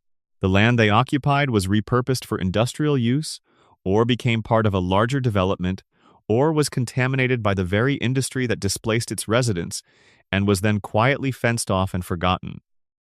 The United States has dozens of these places, towns that were moved to make way for reservoir construction, communities that were dissolved to create military testing zones, neighborhoods that were razed for highway construction in the name of urban renewal, a phrase that historically meant the removal of communities whose presence was inconvenient to the plans of larger institutional forces. There are places in this country where people lived, raised children, built churches and schools and local economies, and where today there is nothing but water or concrete or chain-link fence surrounding contaminated soil. Springfield's refusal to be located on a map might be read from this angle as a different kind of commentary. A commentary not just on the universality of American suburban experience, but on the specific vulnerability of communities to the forces that erase them. A town that cannot be found cannot be targeted for erasure. A town that exists everywhere simultaneously cannot have its name removed from a specific county record because it has no specific county record to remove from. The geographic impossibility of Springfield is also, in this reading, its greatest defensive asset. The dome could not contain it permanently because you cannot contain something that has no fixed coordinates. Burns has been trying to control Springfield for decades. His control over the town's economy, its employment base, its political machinery, its water supply, its very environment is the most comprehensively documented single-entity grip over a fictional community in the history of American television. And yet Springfield persists. Dirty and mutated and collectively amnesiac and structurally dishonest as it is, the town persists. It absorbs every catastrophe, and it expels its honest men, and it votes to maintain its comfortable lies, and it resets itself over and over again, and it persists. Part of the reason it persists, this theory suggests, is that it cannot be pinned down. Burns knows where the plant is. He does not, for practical administrative purposes, know where Springfield is in any sense that gives him complete leverage over it. The town is his, and the town is everywhere. And everywhere is too large an address for even a billionaire to fully own. The question of where Springfield is may therefore be the most important unanswered question in the show's entire 36-year run. More important than who shot Burns. More important than whether Homer is dreaming. More important than whether Maggie is playing dumb. Because the answer to all of those questions leads, eventually, to Springfield. To this specific, impossible, contaminated, beloved, broken place that appears on no reliable map, but that an audience of millions has been visiting faithfully for more than 3 decades. You know how to get there. You always have. Close your eyes and remember the couch gag. The music starts and you are already there. In a town that is somehow your town too. Sitting with a family that is somehow your family too. Watching a story that is somehow about you. Told by a show that has been finding new ways to tell it every single week since 1989. There is something worth pausing on about the way the couch gag itself relates to the geography question. The opening sequence of The Simpsons is one of the most recognized pieces of television in history. Bart writing on a chalkboard, Lisa on the saxophone, the family racing home from whatever the show's animator has placed them in this particular episode, and then the couch, the living room, the television. The family landing on the couch and looking at the screen and the show beginning. But the drive home in the opening credits, the sequence where the family races across Springfield to arrive at the house, passes through a different version of Springfield every time. The landmarks shift. The backgrounds vary. The route that Homer takes from the plant to Evergreen Terrace is not geographically consistent across the 36 years of the show's opening sequences. It moves. It changes. The town it passes through is different enough from episode to episode that any attempt to map the route produces a different result depending on which episodes you are working from. The opening sequence is a visual representation of Springfield's geographic impossibility, rendered in motion, built into the one piece of the show that every viewer sees every single time. The mystery of where Springfield is has been hiding in plain sight in the first 90 seconds of every episode, embedded in the background of a sequence so familiar that the eye stops examining it and simply receives it as home. That familiarity is the show's most deliberate achievement. The opening sequence is designed to feel like the beginning of something you have already seen before, even if you are watching it for the first time. The music is instantly recognizable within a few notes. The chalkboard changes, but the act of writing on it does not. The saxophone solo changes, but the instrument and the player do not. The couch gag changes, but the couch does not. The show tells you, with every opening sequence, that you have arrived somewhere you recognize. Somewhere that has always been this way. Somewhere that will always be this way. No matter what episode comes next, no matter how many years pass between your first viewing and your most recent one. The geographic impossibility is part of that promise. A Springfield with a fixed, locatable address would be a Springfield that could be examined from the outside with the instruments of the real world. It could be compared to the actual geography of the state it was supposedly in. Its climate would be subject to the actual climate patterns of that region. Its relationship to neighboring cities and states would be fixed by actual cartography. The impossible features of the town, the mountains adjacent to the coast, adjacent to the desert, adjacent to the farmland, would become obviously fictional rather than charmingly uncertain. A Springfield that cannot be located is a Springfield that cannot be bounded. It expands to fill whatever space the episode requires. It has an ocean when the story needs an ocean, and mountains when the story needs mountains, and a desert and a forest and a harbor, and whatever terrain the joke or the plot or the character moment demands. It is infinitely accommodating because it exists in the space of imagination rather than the space of geography, and imagination does not have the same constraints as a map. This is, in the end, what all the theories share about Springfield's location, whether the geography is impossible because of radiation, or because of a dreaming mind, or because of collective denial, or because of the deliberate creative philosophy of the show's makers. The effect is the same. Springfield is the place you need it to be. It is wherever the story takes you. It is everywhere, because it belongs to everyone who has ever watched it, and everyone brings their own geography with them when they sit down on a Sunday night and turn on the television and wait for the couch gag to begin. Springfield is where you are right now. It has always been where you are right now. Section 10, the floating timeline, why nobody ages and what it really means. Bart Simpson was 10 years old in December of 1989 when the show premiered. He is 10 years old right now, as of whatever year you are watching this. Lisa was 8, she is 8, Maggie was 1, she is 1. Homer and Marge were somewhere in their mid-30s, and they remain precisely there. 36 years have passed in the world outside the television. 0 years have passed inside it. The industry term for this is a floating timeline. It is a standard narrative convention for long-running animated series, applied without apology or explanation, understood by everyone as simply how this kind of show works. The characters live in whatever year the episode currently occupies. The references are contemporary. The technology is contemporary. The cultural touchstones are contemporary. But the characters themselves do not age, do not accumulate the biological evidence of time, do not grow up or grow old. They exist in a permanent present tense, locked at their introductory ages, while the world around them changes and they stay exactly as they were. Most people accept this without much thought, because it is unremarkable when you are inside it. Of course, Bart is still 10, he has always been 10, he will always be 10. That is just how The Simpsons works.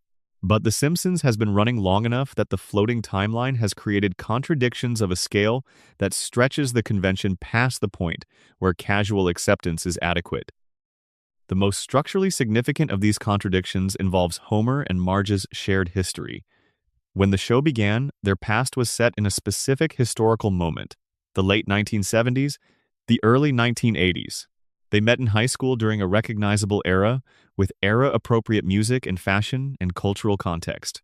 Their courtship was colored by specific cultural references that placed their youth in a definite and bounded period of American history. But if Homer and Marge are still in their mid-30s in 2025, they could not have been in high school in the late 1970s. If they are mid-30s now, they were born in the early 1990s, which means their youth was defined by experiences and cultural moments entirely different from the ones the show originally established. And the show has acknowledged this, reluctantly and repeatedly, by redoing their origin story. Later flashback episodes have shown Homer and Marge's youth as grunge fans, then as 90s teenagers, then as early 2000s young adults, then with references that imply an even more recent formative period. Their history has been rewritten at least 4 times to maintain the plausibility of their current ages against the advancing real-world calendar. This means Homer and Marge do not have a stable past. Their history is not a fixed set of events that happened and cannot be changed.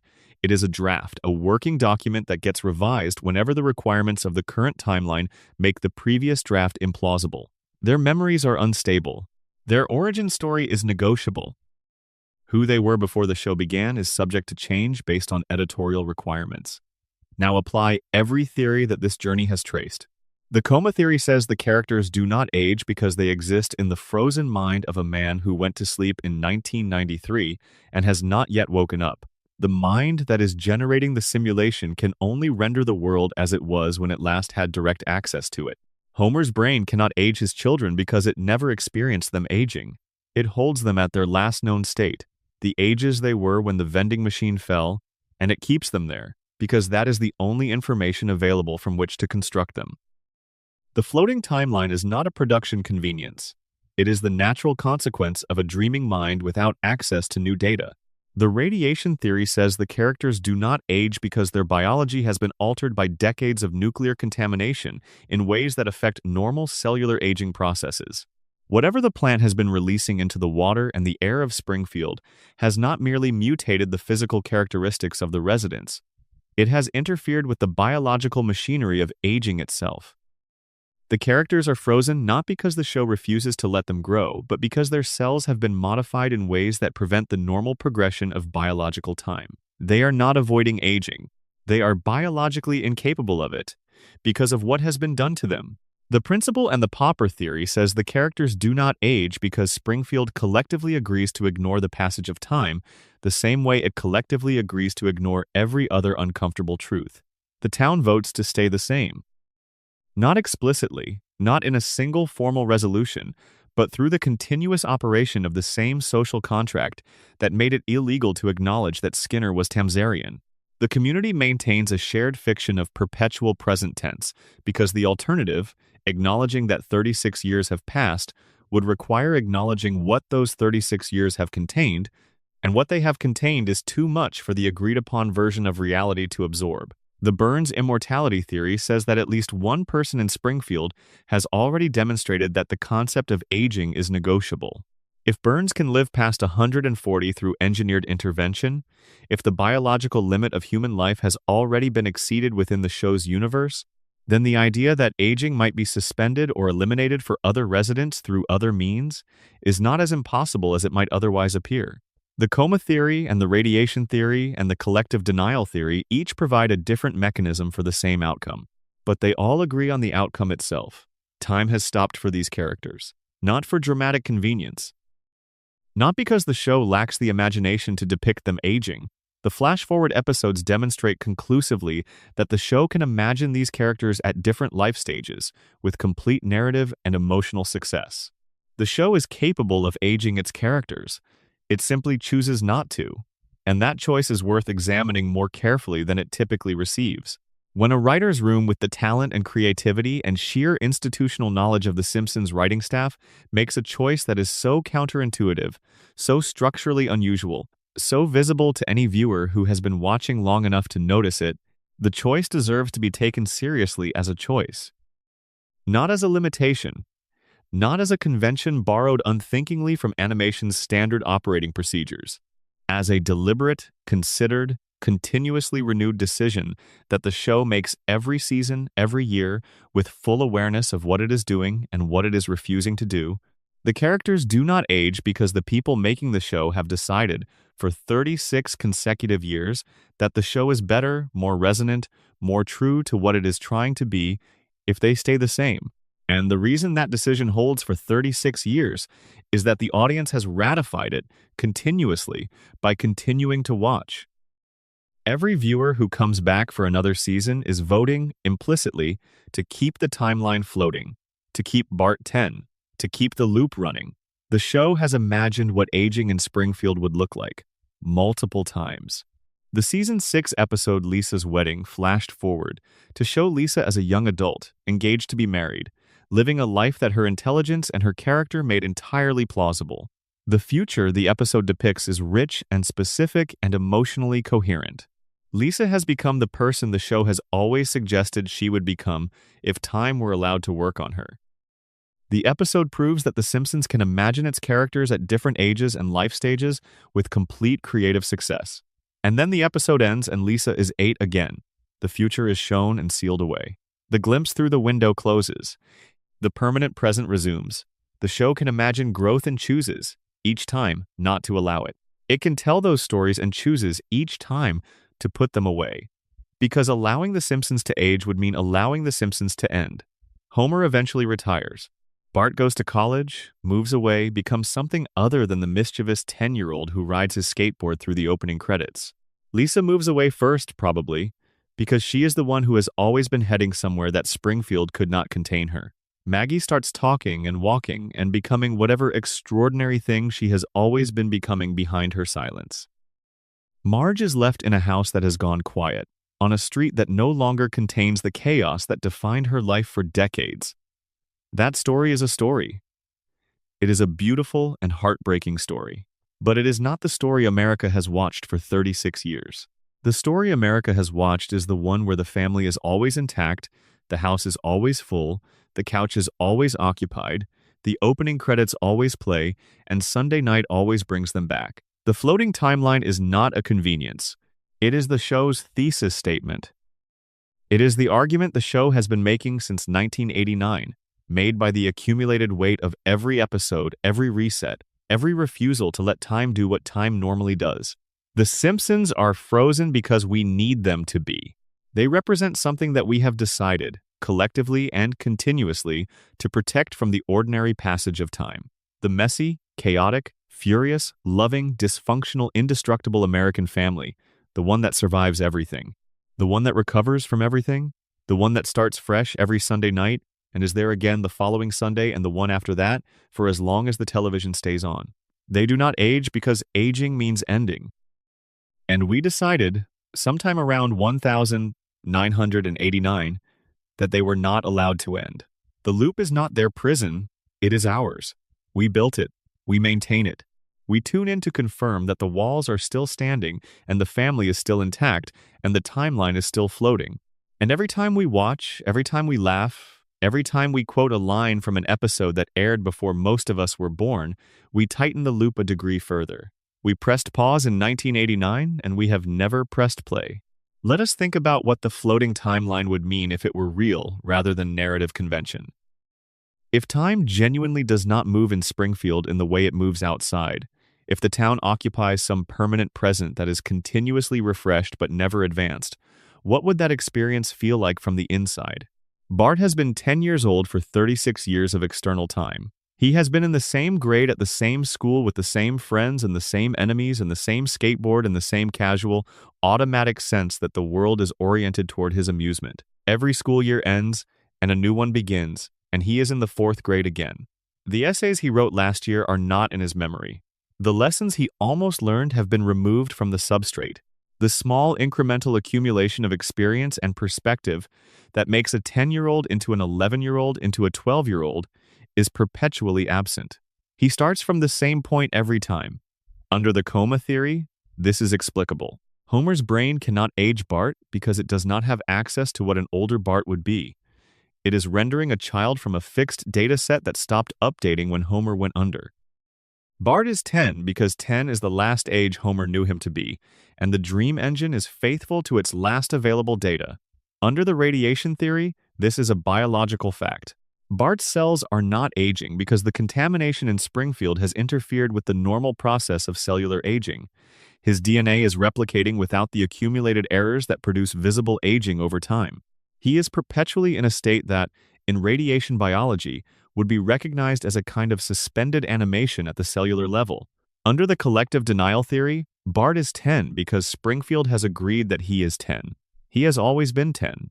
The school records say he is 10. The community treats him as 10. The social infrastructure of Springfield's relationship with Bart Simpson is organized around the assumption that he is a 10-year-old child, and the community's refusal to acknowledge any evidence that time has passed extends to the physical bodies of its residents. If it is illegal to acknowledge the truth about Skinner's identity, it is implicitly illegal to acknowledge the truth about Bart's age. The vote was not explicit. It never needs to be explicit. It happens through the daily operation of the social contract.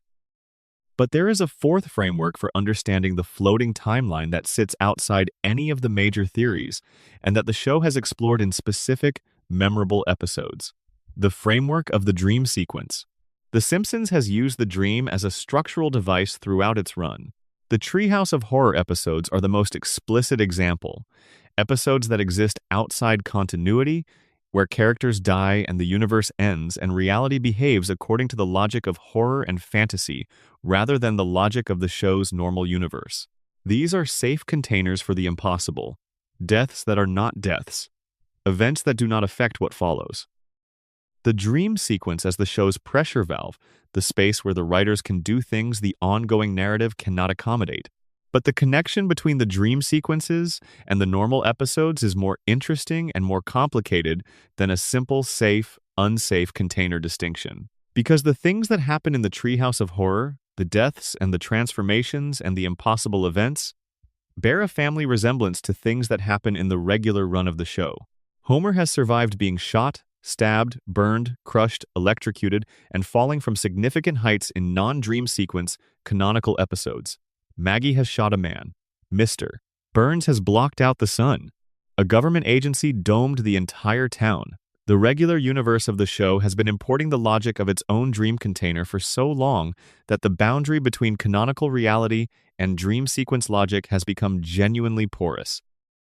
If the normal universe keeps accumulating events with dream sequence logic, and if the floating timeline keeps preventing those events from having permanent consequences, then maybe the relevant framework is not the coma theory, or the radiation theory, or the collective denial theory. Maybe the relevant framework is simply the dream. The whole show is a dream. Not Homer's dream specifically, the audience's dream. A collective, continuously maintained dream about a family and a town, kept alive by 36 years of weekly attention, sustained by the specific emotional need that brings an audience back to the same characters and the same house and the same couch, week after week, season after season, year after year. In this reading, the floating timeline is not a production convenience or a symptom of contamination or a social contract. It is the natural property of a dream that is actively dreamed. Dreams do not age their characters. Dreams do not advance their timelines. Dreams return you to the same settings and the same people and the same unresolved situations because the dreaming mind has attached meaning to those settings and people and situations that it has not yet finished processing.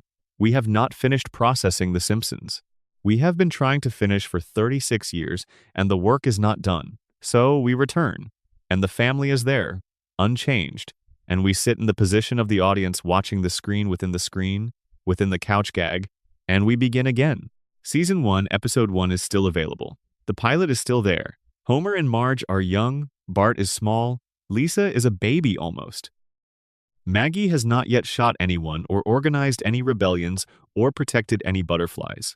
They are at the beginning, and the beginning is available whenever we want it, and the timeline floats because we have made it float, through our sustained, collective, 36-year refusal to let it settle into ending. The Simpsons does not age because we have decided it should not age, and we have decided it should not age because we have, somewhere over these 36 years, understood that what the show contains is irreplaceable. The specific combination of that family, those voices, that house, those couch gags, that music, that 30-second opening sequence that ends with them all arriving at the couch, the specific warmth and chaos and comedy of it is something that cannot be reconstructed if it is allowed to end. And so it does not end. And so the timeline floats. And so Bart is 10 and will always be 10 as long as anyone is watching. That is the most human thing about a show that has been depicting humans for over 3 decades. We could not let them grow up because growing up is the first step toward leaving, and we were not ready for them to leave. We are still not ready. We tune in every week to confirm it. The timeline holds. Section 11, Hans Moleman's death loop, Ned Flanders' hidden darkness, and the characters the show quietly destroyed. There are 2 more corners of Springfield that deserve attention before we finish. They sit at opposite ends of the show's register. One is a running joke that becomes, under examination, one of the stranger supernatural facts in the show's universe. The other is a character who is presented as wholesome and is, beneath that presentation, one of the most quietly tragic figures in the entire series. Let us begin with Hans Moleman. You know Hans Moleman. The small, elderly, nearly blind man who appears in the background of Springfield life, looking like something that time itself has slightly given up on. He is shuffling through a scene one episode and then he is hit by a car. He is present at a community event and then he is crushed by a collapsing structure. He is in the wrong place, always. At the wrong moment, always. And the wrong moment for Hans Moleman involves some form of physical destruction that would, for any normal person, constitute a definitive end. He has been hit by cars more times than anyone has thought to count carefully. He has been buried alive. He has been eaten, at least partially, by animals of various sizes. He has been struck by lightning. He has been incinerated. He has fallen from significant heights. He has drowned. He has been crushed by objects both small and large, ordinary and extraordinary. He has died, by conservative estimate, dozens of times in canonical, non-dream sequence episodes across the show's full run. and he appears in the next episode, completely unacknowledged, ready for whatever comes next. Most viewers accept this as a recurring gag, the show's winking acknowledgement of its own cartoon mortality rules. Moleman dies a lot. It is funny. The escalation is funny. The variety of demises is funny. The complete indifference of everyone around him to his deaths is funny. Do not think about it, but under the radiation theory, Moleman represents something else. If the nuclear plant's contamination is producing biological mutations in Springfield's residents, and if those mutations affect different individuals in different ways, producing wildly different outcomes in different bodies, then Moleman might represent the most extreme biological alteration in the entire town. A man whose cellular structure has been so thoroughly rewritten by decades of radiation exposure that death itself has become temporary for him. Not survival in the way Homer survives. Homer endures damage and heals, but actual death followed by actual reconstitution. His body ceases function and then restores itself, the way a system reboots after a crash. This is different from Homer's resilience in a significant way. Homer does not die. He suffers injury at a scale that should be fatal, and his body processes it without dying. Moleman actually dies. The show depicts his deaths with a finality that is part of the joke, the full stop, the definitive ending, followed immediately by the casual appearance of someone who should no longer exist. If the radiation creates this capacity in him, then the plant is not merely mutating the living. It has, in at least one documented case, produced a resident who is effectively immortal through a completely different mechanism than Burns. Burns is immortal through engineering and money. Moleman is immortal through whatever his biology has become. Under the coma theory, Moleman serves a different function. He is a minor character in Homer's simulation, a background element that Homer's unconscious mind does not maintain with the same stability it maintains the core cast. Moleman dies because Homer's brain occasionally lets minor processes lapse, the way background tasks in a running simulation periodically fail without affecting the main function. And he comes back because the simulation requires a certain number of residents to populate its Springfield, and Moleman is one of the names the simulation generates to fill the background of scenes. Under the collective denial theory, Moleman's deaths are simply another thing that Springfield has agreed not to notice. A man dies publicly, repeatedly, visibly, in front of witnesses, and no investigation is opened, no explanation is sought, no one appears to register the event as significant. The town has extended its practiced incapacity for confronting uncomfortable facts to include the fact of a neighbor who will not stay dead. Moleman once stated his age as 31 years old. 31. Look at him. He appears to have lived at least twice that long in whatever specific way Springfield living tends to accelerate the visible evidence of time passing. Something aged him catastrophically. Something took a man in what should be the middle of his life and produced the appearance of extreme old age decades before that age should have arrived, while simultaneously making him effectively indestructible. Something that took something away and gave something back in the same operation, the way the radiation took away Homer's intelligence and may have given Maggie hers. Moleman lost time from his appearance and gained time from his continued existence. The radiation theory has an answer. The coma theory has an answer. The collective denial theory has an answer. The only framework that does not account for Hans Moleman is the one that says he is just a cartoon and the gag is just a gag and none of it means anything. Now let us talk about Ned Flanders. Because Ned is where the show's quiet darkness concentrates to its highest density. On the surface, as presented by the show across 36 seasons, Ned Flanders is the kindest, most patient, most genuinely good person in Springfield. He is devoutly and sincerely religious. He is physically healthy, financially responsible, an attentive and loving father, a generous neighbor who has never knowingly turned away someone who needed help. He is, by any objective standard applied to any of the show's characters, the most morally functional person on Evergreen Terrace. In a show populated by corruption and venality and casual self-interest, Ned Flanders is the one person who seems to actually be trying to live in accordance with stated values. And the show punishes him for it relentlessly, with a consistency and a specificity that, once you notice it, is impossible to stop noticing. His wife Maud was killed by a t-shirt cannon malfunction at the Springfield Speedway. The proximate cause of her death, the reason the t-shirt was redirected toward her instead of continuing toward its intended destination, was Homer dodging it. Homer's self-interested, reflexive avoidance of being hit by a promotional t-shirt sent it into Maude's face with enough force to knock her from the bleachers. Homer's selfishness killed Ned's wife, and Ned forgave him, completely, openly, without reservation or resentment or any of the complicated emotional residue that a person who loses a spouse through the thoughtlessness of their neighbor would be entitled to carry. He forgave him because that is what Ned does. He forgives. He absorbs whatever is delivered to him and responds with grace and patience and the unshakable conviction that there is a larger purpose that his suffering serves. Except the show reveals, in an episode that arrived after the accumulated weight of Ned's suffering had become impossible to ignore, that the forgiveness is not entirely voluntary. When a hurricane destroys Ned's house and the community rallies to rebuild it, and the rebuild collapses immediately because it was constructed by people who meant well but built poorly, Ned snaps. He has a breakdown that is comprehensive and complete, a full eruption of everything he has been suppressing across decades of absorbed punishment. He screams at the town. He insults people he has never insulted. He names specific grievances he has never named. He says things he has been holding somewhere that he was not supposed to access, and the words come out with the specific precision of things that have been thought many times in private and never permitted public expression. And then he is institutionalized. He is committed to a mental health facility, and there, the show reveals the mechanism behind the performance.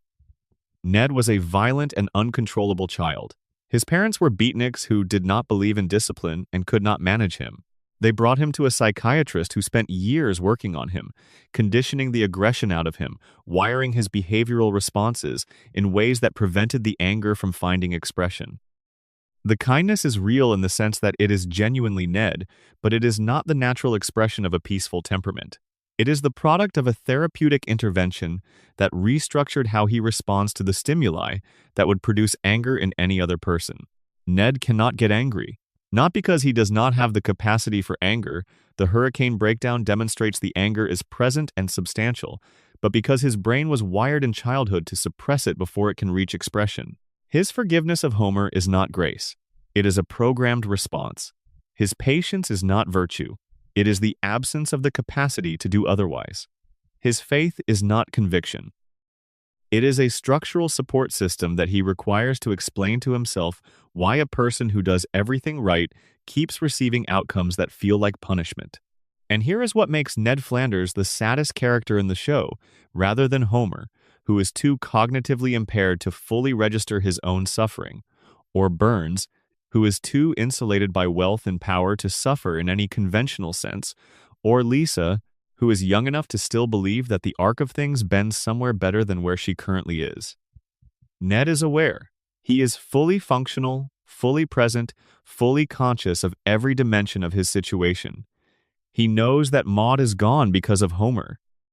He knows that his house was rebuilt badly by people who could not be bothered to do it properly. He knows that 36 years of doing everything right, of being faithful and generous and patient and kind, have not produced the corresponding outcomes that the worldview his faith provides would lead him to expect. He knows all of this, and he cannot respond to it in the way that knowledge would normally justify, because the response has been wired out of him. God talks to Homer multiple times. Direct conversation, face to face. The lazy, gluttonous, negligent man who falls asleep in church and forgets God's name and has accomplished almost nothing he set out to accomplish gets divine attention and personal messages from the universe. The devoutly faithful man next door who has dedicated his life to the specific kind of attention that God supposedly rewards receives silence. The Simpsons is not saying this accidentally. It is making a pointed and considered statement about the relationship between goodness and reward in the universe it depicts. In Springfield, goodness is not rewarded. Compliance is. Ned was programmed to be compliant before he was old enough to choose otherwise. His reward is a dead wife, a poorly built house, a neighbor who will absorb his generosity without reciprocating it, and a deity who talks to everyone except the one person who is actually listening. Ned Flanders is what happens when you do everything right in a system that does not reward rightness. Homer Simpson is what happens when you do everything wrong in a system that does not punish wrongness. They have lived next to each other for 36 years. The gap between them has never closed. not by a single degree, because the system is not designed to close it. The system is designed to keep Homer at the plant and Ned at the window looking at the plant, and Burns at the top of the plant and Molleman in the ground, and everyone exactly where they are, forever, in a loop that serves the loop and nothing else. But let us spend a little more time with Ned, because his story has another layer that the show reveals quietly, across seasons, in the way it reveals most of its important things. Which is not through announcement, but through the patient accumulation of detail. Ned's faith is not abstract. It is specific and practiced and comprehensive. He does not simply believe in God in the vague, unchallenged way that many people believe in God, the way you believe in the effectiveness of a painkiller you have never needed to take. Ned lives his faith actively and at cost. He tithes, he prays, he reads scripture with consistency and attention. He teaches his sons to do the same. He structures his business, the leftorium, around ethical principles that sometimes work against his commercial interest. He turns the other cheek with a fidelity that would be remarkable, even in a controlled laboratory environment. And the universe of the show responds to this fidelity by taking things from him. Maude first, then the house. Then the failed attempts at romance after Maude. The relationships that do not work. The specific loneliness of a deeply relational person who has lost the person they organize their relational life around. The show takes from Ned in proportion to his virtue, as though virtue is the thing that attracts loss in Springfield the way exposed flesh attracts mosquitoes. The more you have of it, the more costly it becomes. Homer has almost none of it. Homer's moral inventory is thin and unevenly distributed. He is generous when it is easy and selfish when it costs him anything. He is faithful to Marge in the technical sense but has come extraordinarily close to the boundary of that faithfulness more times than a marriage should have to absorb. He is a negligent father in the specific sense that he is often not present to the moment he is inhabiting, that he is thinking about donuts when he should be thinking about Bart, that he has missed countless things that a more attentive parent would have caught. He is a bad employee, a reckless driver, an unreliable friend, and the indirect cause of at least one death in the main cast. And Homer has God's personal attention. Homer has conversations with God. Homer has a guardian angel. Homer has been to heaven and come back. The universe of the show is not indifferent to Homer. It is actively engaged with him, continuously organizing itself around his needs and his story in a way that borders on protective. Why Homer and not Ned? The theories offer several answers. The coma theory says that Homer is the dreamer, and the dreamer always has special status in his own dream. The dream tends toward his survival and his centrality, because the dream is his. Ned is a supporting character and the universe appropriately treats him as one. The radiation theory says that Homer's specific neural alterations have made him more susceptible to, or receptive to, depending on how you read the mechanism, whatever forces produce the supernatural events in Springfield. His damaged brain receives signals that a healthier brain would filter out. The collective denial theory says that Homer's status in Springfield, the nuclear plant employee whose continued incompetent employment at the plant serves Burns's interests by maintaining plausible deniability, makes him the beneficiary of institutional protection that extends into the supernatural register. None of these explanations are comforting for Ned. All of them suggest that his virtue is either irrelevant to the forces that govern Springfield or actively counterproductive to the kind of special status those forces confer. The show is not saying God does not exist. The show has demonstrated God's existence in direct address scenes. The show is saying something quieter and harder, which is that in Springfield, as perhaps in certain readings of the world outside Springfield, God's attention and conventional goodness do not have a reliable correlation. The other characters whom the show has quietly destroyed are worth a brief word, because they form a pattern alongside Ned. Sideshow Bob has a doctorate. Bob is a classically trained scholar, a man of culture and genuine intellectual achievement who has spent decades in a cycle of incarceration and recapture, triggered by an obsession with a 10-year-old child that he is entirely cognitively capable of recognizing as counterproductive. He knows. He knows that each attempt on Bart's life will result in his recapture. He knows that the pattern is self-defeating. He knows the rational thing to do is redirect his energy and his considerable gifts towards something that is not the murder of a child. And he cannot do it. The obsession overrides the intelligence completely and consistently, and every escape from prison leads back to the same confrontation and the same defeat. There is something in the Springfield water, the coma theory might say, that amplifies whatever fixation a person already carries. Whatever you bring into Springfield, the simulation intensifies. Bob brought a specific resentment of slapstick comedy and the intelligence that recognized slapstick comedy as beneath him. And Springfield took that resentment and grew it into something biological, something he cannot reason past, something that runs underneath the intelligence like a deeper current. Apu nahasapi mapatilon. 23 years as a quick E-Mart owner, a doctorate in computer science from the Calcutta Institute of Technology, and a life circumscribed by a retail job that does not require any of his qualifications. Why is Apu running the quick E-Mart? The official answer is immigration status, early visa complications, a debt to the Quick E-Mart Corporation. But Apu has been a legal resident for decades. He has been a citizen.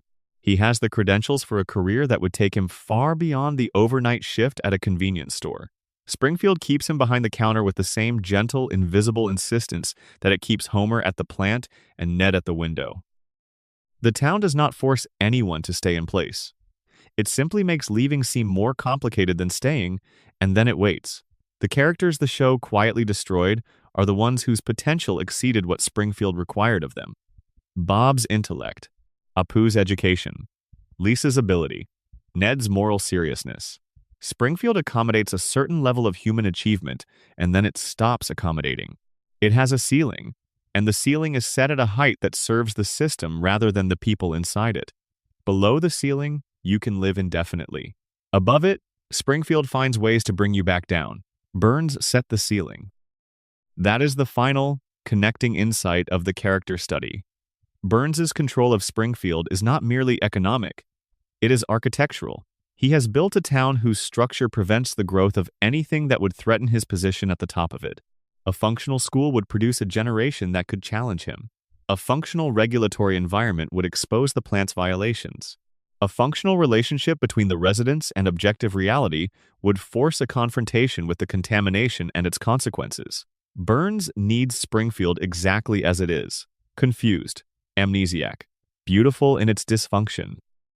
Populated by people smart enough to feel their limitations but not quite smart enough, or quite healthy enough, or quite free enough from the social contract of collective denial to do much about them.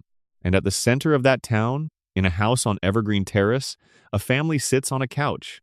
Not because the couch is the best they can do, but because the couch is what they have chosen, in a world that offers very little in the way of better alternatives, and because on that couch they are together, and together is the only thing Springfield has not found a way to take from them. Section 12 Everything Connects. The final theory. We have spent a great deal of time in Springfield. We followed the contamination from the cracked cooling towers through the water supply and into the bodies of everyone who has ever called this town home. We traced the dream from the vending machine that fell on a man in a hospital room in April of 1993 through 32 more years of increasingly surreal television. We reopened a shooting case that was never as closed as anyone wanted to believe, and found the evidence insufficient to the verdict. We traced the immortality of a man who is too expensive to die through the financial and medical infrastructure that keeps him running past any reasonable biological limit. We watched the most intelligent person in the Simpson household hide her intelligence behind silence for 36 years and came to understand the strategy behind the decision. We examined a cartoon that appears to see the future and found that it does something stranger and more interesting, which is help create the future by making the culture ready for it. We followed a mother's choice and a son's inheritance and the 3 generations of damage that resulted from one man's grudge. We watched a town vote to make truth illegal and recognized in that vote the mechanism behind every reset, every forgotten catastrophe, every impossible continuity across the show's entire run. We searched for Springfield on a map and found it everywhere and nowhere and understood why landing in a specific place would be more dangerous than floating. We watched the characters not age and recognized in that refusal not laziness but a collective act of preservation on the part of an audience that is not ready to say goodbye. Every theory in this script is different from every other. They draw on different evidence, work through different logic, arrive at different specific conclusions about the nature of what is happening in Springfield and why. But every single one of them arrives at the same place. Something is wrong in Springfield. Something structural. Something that goes deeper than cartoon logic or episodic convenience, or the natural limitations of any television show that has been running for 3.5 decades. Whether the wrongness is radiation or a coma, or collective denial or the engineered immortality of a billionaire, or some combination of all four, something has broken the rules of ordinary reality in this town. And the show has been telling you about it since the first episode aired, not through exposition or dramatic revelation, but through accumulation, through the patient, decades-long layering of detail on detail on detail, until the picture becomes undeniable for anyone willing to look at it directly. The residents of Springfield cannot look at it directly. That is, in multiple theories, precisely the point. The contamination that prevents it, the coma that limits it, the social contract that prohibits it, the billionaire's influence that makes it dangerous. Springfield cannot see itself clearly, because the forces that have shaped Springfield have also shaped the capacity of its residents to perceive those forces. But we can look. We can look because we are outside the dome. We can look because we are not drinking the water or breathing the air or living under the shadow of those cooling towers. We can see the pattern that the characters cannot see because the pattern is visible from where we stand in a way that it is not visible from where they stand. There is something particular about the experience of watching a long-running show from outside its universe that the theories all gesture toward without quite naming. When you watch The Simpsons now, in whatever year you are watching it, you are watching it with the accumulated memory of every previous viewing. The episode playing tonight is not just itself. It is layered over the dozens or hundreds of episodes you have already watched, and beneath that layer is the memory of watching those episodes for the first time, and beneath that is the memory of the person you were when you watched them, and beneath that is something harder to name. The sense that the show has been present for your whole life in a way that very few other things have been. People have grown up with this show. Actual generations have grown up with it. There are people watching The Simpsons now whose parents watched it as children and whose grandparents watched its premiere. There are marriages in which both partners independently have strong childhood memories of specific episodes, and the discovery of that shared memory is one of the small recognitions of common ground that binds people together. The show is embedded in the generational experience of multiple generations simultaneously in a way that almost nothing else in popular culture is. Homer's coma began in 1993, and we are still inside it. That is 32 years of dreaming, by the theory's internal logic. But it is also 36 years of watching, by the external logic of the audience. And if the dream is ours as much as Homer's, if the loop belongs to us as much as it belongs to the family on the couch, then the question of whether Homer wakes up is inseparable from the question of whether we are willing to let the dream end. The radiation theory ends with a town that has been permanently altered and cannot be restored to its pre-contamination state. The damage is done. The mutations are expressed. The biological and environmental consequences are irreversible. But the family is still alive, still together, still sitting on that couch in a house that is, by any reasonable scientific standard, part of a contamination zone, on a street that feeds into a water supply that connects back to the cracked cooling towers. And none of that has broken them. They have metabolized the damage, they carry it, and they are shaped by it, and they are, unmistakably, themselves through all of it. The collective denial theory ends with a town that has chosen its fictions deliberately and will defend those fictions through whatever institutional machinery is required to maintain them. The vote is ongoing. The decree is perpetually in force. Armin Tamzarian is always already Seymour Skinner. The dome was never there. The three-eyed fish is just one of those things. And in the maintenance of those fictions, in the daily labor of choosing not to see, the town preserves something that the truth could not have preserved. The capacity to keep going. To get up the next morning and go to work at the plant and pick up the children from school and have dinner at the table and sleep and wake and do it again. Collective denial is not simply pathology. It is also, in certain conditions, the only survival strategy available to a community that cannot afford the cost of reckoning with what has been done to it. The immortality theory ends with a very old man in a tower overlooking a town he owns, kept alive by money and technology and the labor of a man who has organized his entire existence around the task of keeping him running. Burns will outlive the show. Burns will outlive the audience. He will be in that tower after the last episode airs and after the last viewer closes the screen, because the mechanisms that sustain him are not dependent on viewership or narrative or anyone's willingness to keep watching. He runs on different fuel. And the fact that he keeps running, long past the point where anything biological should have stopped him, is the clearest possible expression of a principle the show has been illustrating since its first season.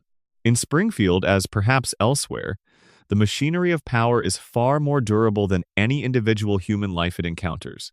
The coma theory ends with a question, a soft knock at the door, a doctor's voice through the haze, a voice saying something that might be his name, that might be an instruction, that might be a door opening in the wall of the dream, if only he can find the part of himself that still wants to walk through it. And Homer, the Homer who is neither the monster nor the saint that the theories alternately make of him, but simply a man who got up one morning to buy something from a vending machine and ended up somewhere strange, that Homer is somewhere in the deep middle of all this dreaming, loved by his family, living in a town, surrounded by the specific, irreplaceable texture of a life that is his and nobody else's, for all its dysfunction and improbability and contamination. Waking up would mean leaving it, and the dream is not entirely bad. And what we see, after all the theories and all the evidence and all the time spent moving through the strange and beautiful wreckage of this fictional town, is something that is both simpler and more moving than any specific theory can fully capture. The Simpsons is a show about a family that refuses to end.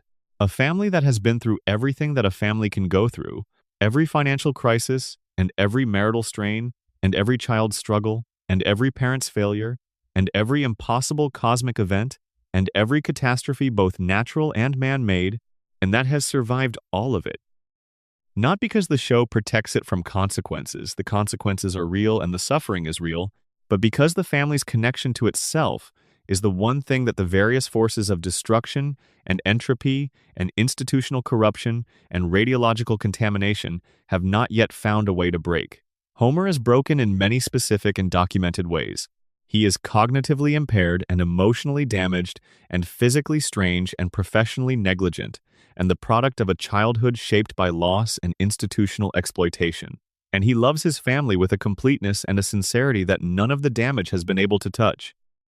He loves Marge with the specific, stubborn, not entirely earned devotion of a man who knows he is less than she deserves and has committed to being the best version of himself that his limitations allow anyway. He loves his children with a warmth and a consistency that persists through every disaster and every reset and every episode that ends with him having failed at something that mattered.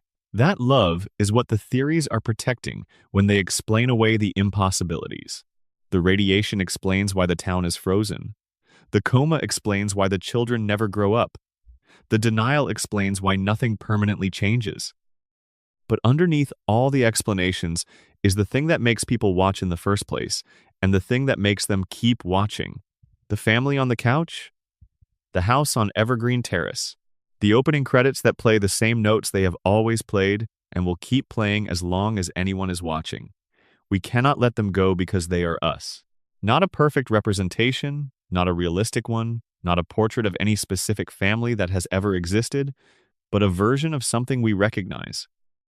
The family that is too loud and too chaotic and too full of people who love each other imperfectly and argue and make mistakes and cause each other harm and then find their way back, because the alternative, which is letting go, is worse than anything any of them have done to each other. Homer is our father in the sense that he is our failure, the person we are when we are not at our best, the impulse toward the couch and the television and the easy path that lives in everyone who has ever been tired at the end of a day that asked too much. Marge is our endurance, the particular, unglamorous, daily endurance of someone who keeps the household of a life running when the people around her are not contributing what they should. Lisa is the version of ourselves that believed the world could be better and refused to stop believing even when the world made that belief expensive. Bart is who we wanted to be when we were 10 years old, and the rules had not yet finished closing around us. The skateboard, the yellow hair, the absolute confidence in one's own ability to escape any consequence. Maggie is everything we keep hidden behind the face we show the world, the intelligence and the capability and the strategic patience that we have learned, like her, not to display too openly in a world that punishes the display. There is one more thing the theories share that has not been said explicitly, but that every one of them implies. Springfield needs an audience. The dream needs a dreamer outside the dream. The town needs someone to remember it who is not subject to its social contract of enforced forgetting. The loop needs a witness who is not inside the loop. We are that witness. We have always been that witness. And the reason the mysteries persist, the reason the theories proliferate, the reason people who have watched this show for decades are still finding new readings and new angles and new interpretive frameworks for a cartoon that has been running since 1989 is that being the witness is itself a form of participation. Watching closely enough to notice the three-eyed fish, following the contamination from the plant to the river to the body of the town. Looking at the episode everyone said was a throwaway and finding the mechanism of the whole show's logic inside it. That is not passive viewing. That is active engagement with a text that repays attention, that was built by people who cared about it, to contain more than you can see on a single pass. The Simpsons told you the truth about itself in the opening credits. Every single episode. The couch gag changes, but the music does not. The family runs from the edge of the frame toward the center and arrives on the couch, and the television inside the television shows a version of the television you are watching. The screen reflects itself. The image contains its own image. The family watches a show about a family watching a show, and somewhere in the recursion of that image, at the level where it goes too deep to follow, something true is being said about what television is and what we are doing when we watch it and why we keep coming back. We are Homer on the couch. We are the family in the frame. We built the loop, and we are inside it. And we look up from the inside of it, and we see the cooling towers, and the three-eyed fish, and the bones in the basement, and the man who glows in the dark, and the mother who was never allowed to come home. And we understand, even if we cannot say it directly, that all of it is ours. Springfield is not the future. Springfield is not a prophecy. Springfield is a mirror that has been running continuously for 36 years, reflecting something back at an audience that has been sitting in front of it long enough to start resembling what they see. The mysteries will not be resolved. The theories will not be confirmed or definitively refuted. The nuclear plant will keep running, and the cooling towers will keep leaking, and the fish will keep having three eyes, and the family will keep sitting on that couch, and Homer will keep stumbling through the door at the end of every episode, improbably alive, improbably intact, home in time for dinner. And we will keep watching, because that is what we do, because the loop is ours, and we built it, and it contains something we cannot afford to lose. The night is quiet now. The theories have run their course, and the connections have been drawn, and the case, such as it is, has been made. Springfield will be here when you wake up. The plant will be running, and the town will be going about its business, and Homer will be at his workstation, possibly awake, possibly not, surrounded by the low hum of instruments that measure things he cannot name. The couch will be occupied.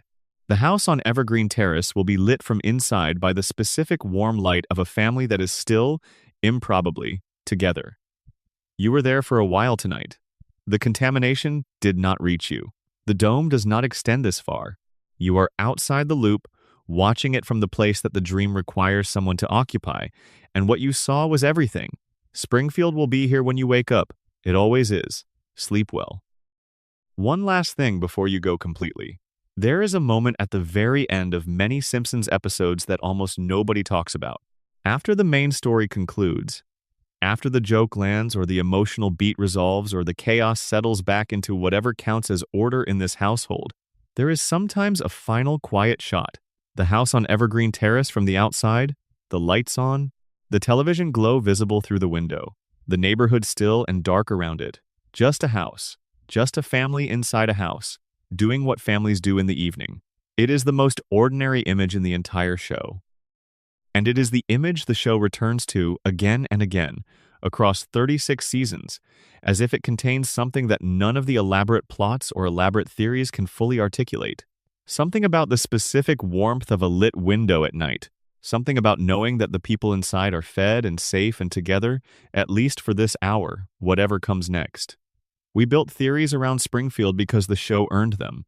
It earned them by being strange enough and consistent enough and layered enough and sustained enough across long enough that the strangeness accumulated into something that demanded explanation.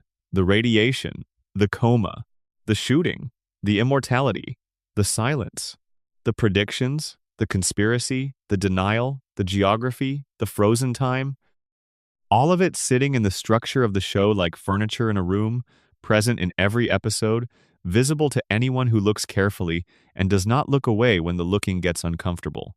But underneath all of it, underneath every theory and every mystery and every question the show raised and declined to answer, there is just that house, the light in the window, the family inside, imperfect and loud and damaged and beloved, running the same loop they have always run, for reasons none of them can fully articulate, because the loop is home, and home is where the loop runs.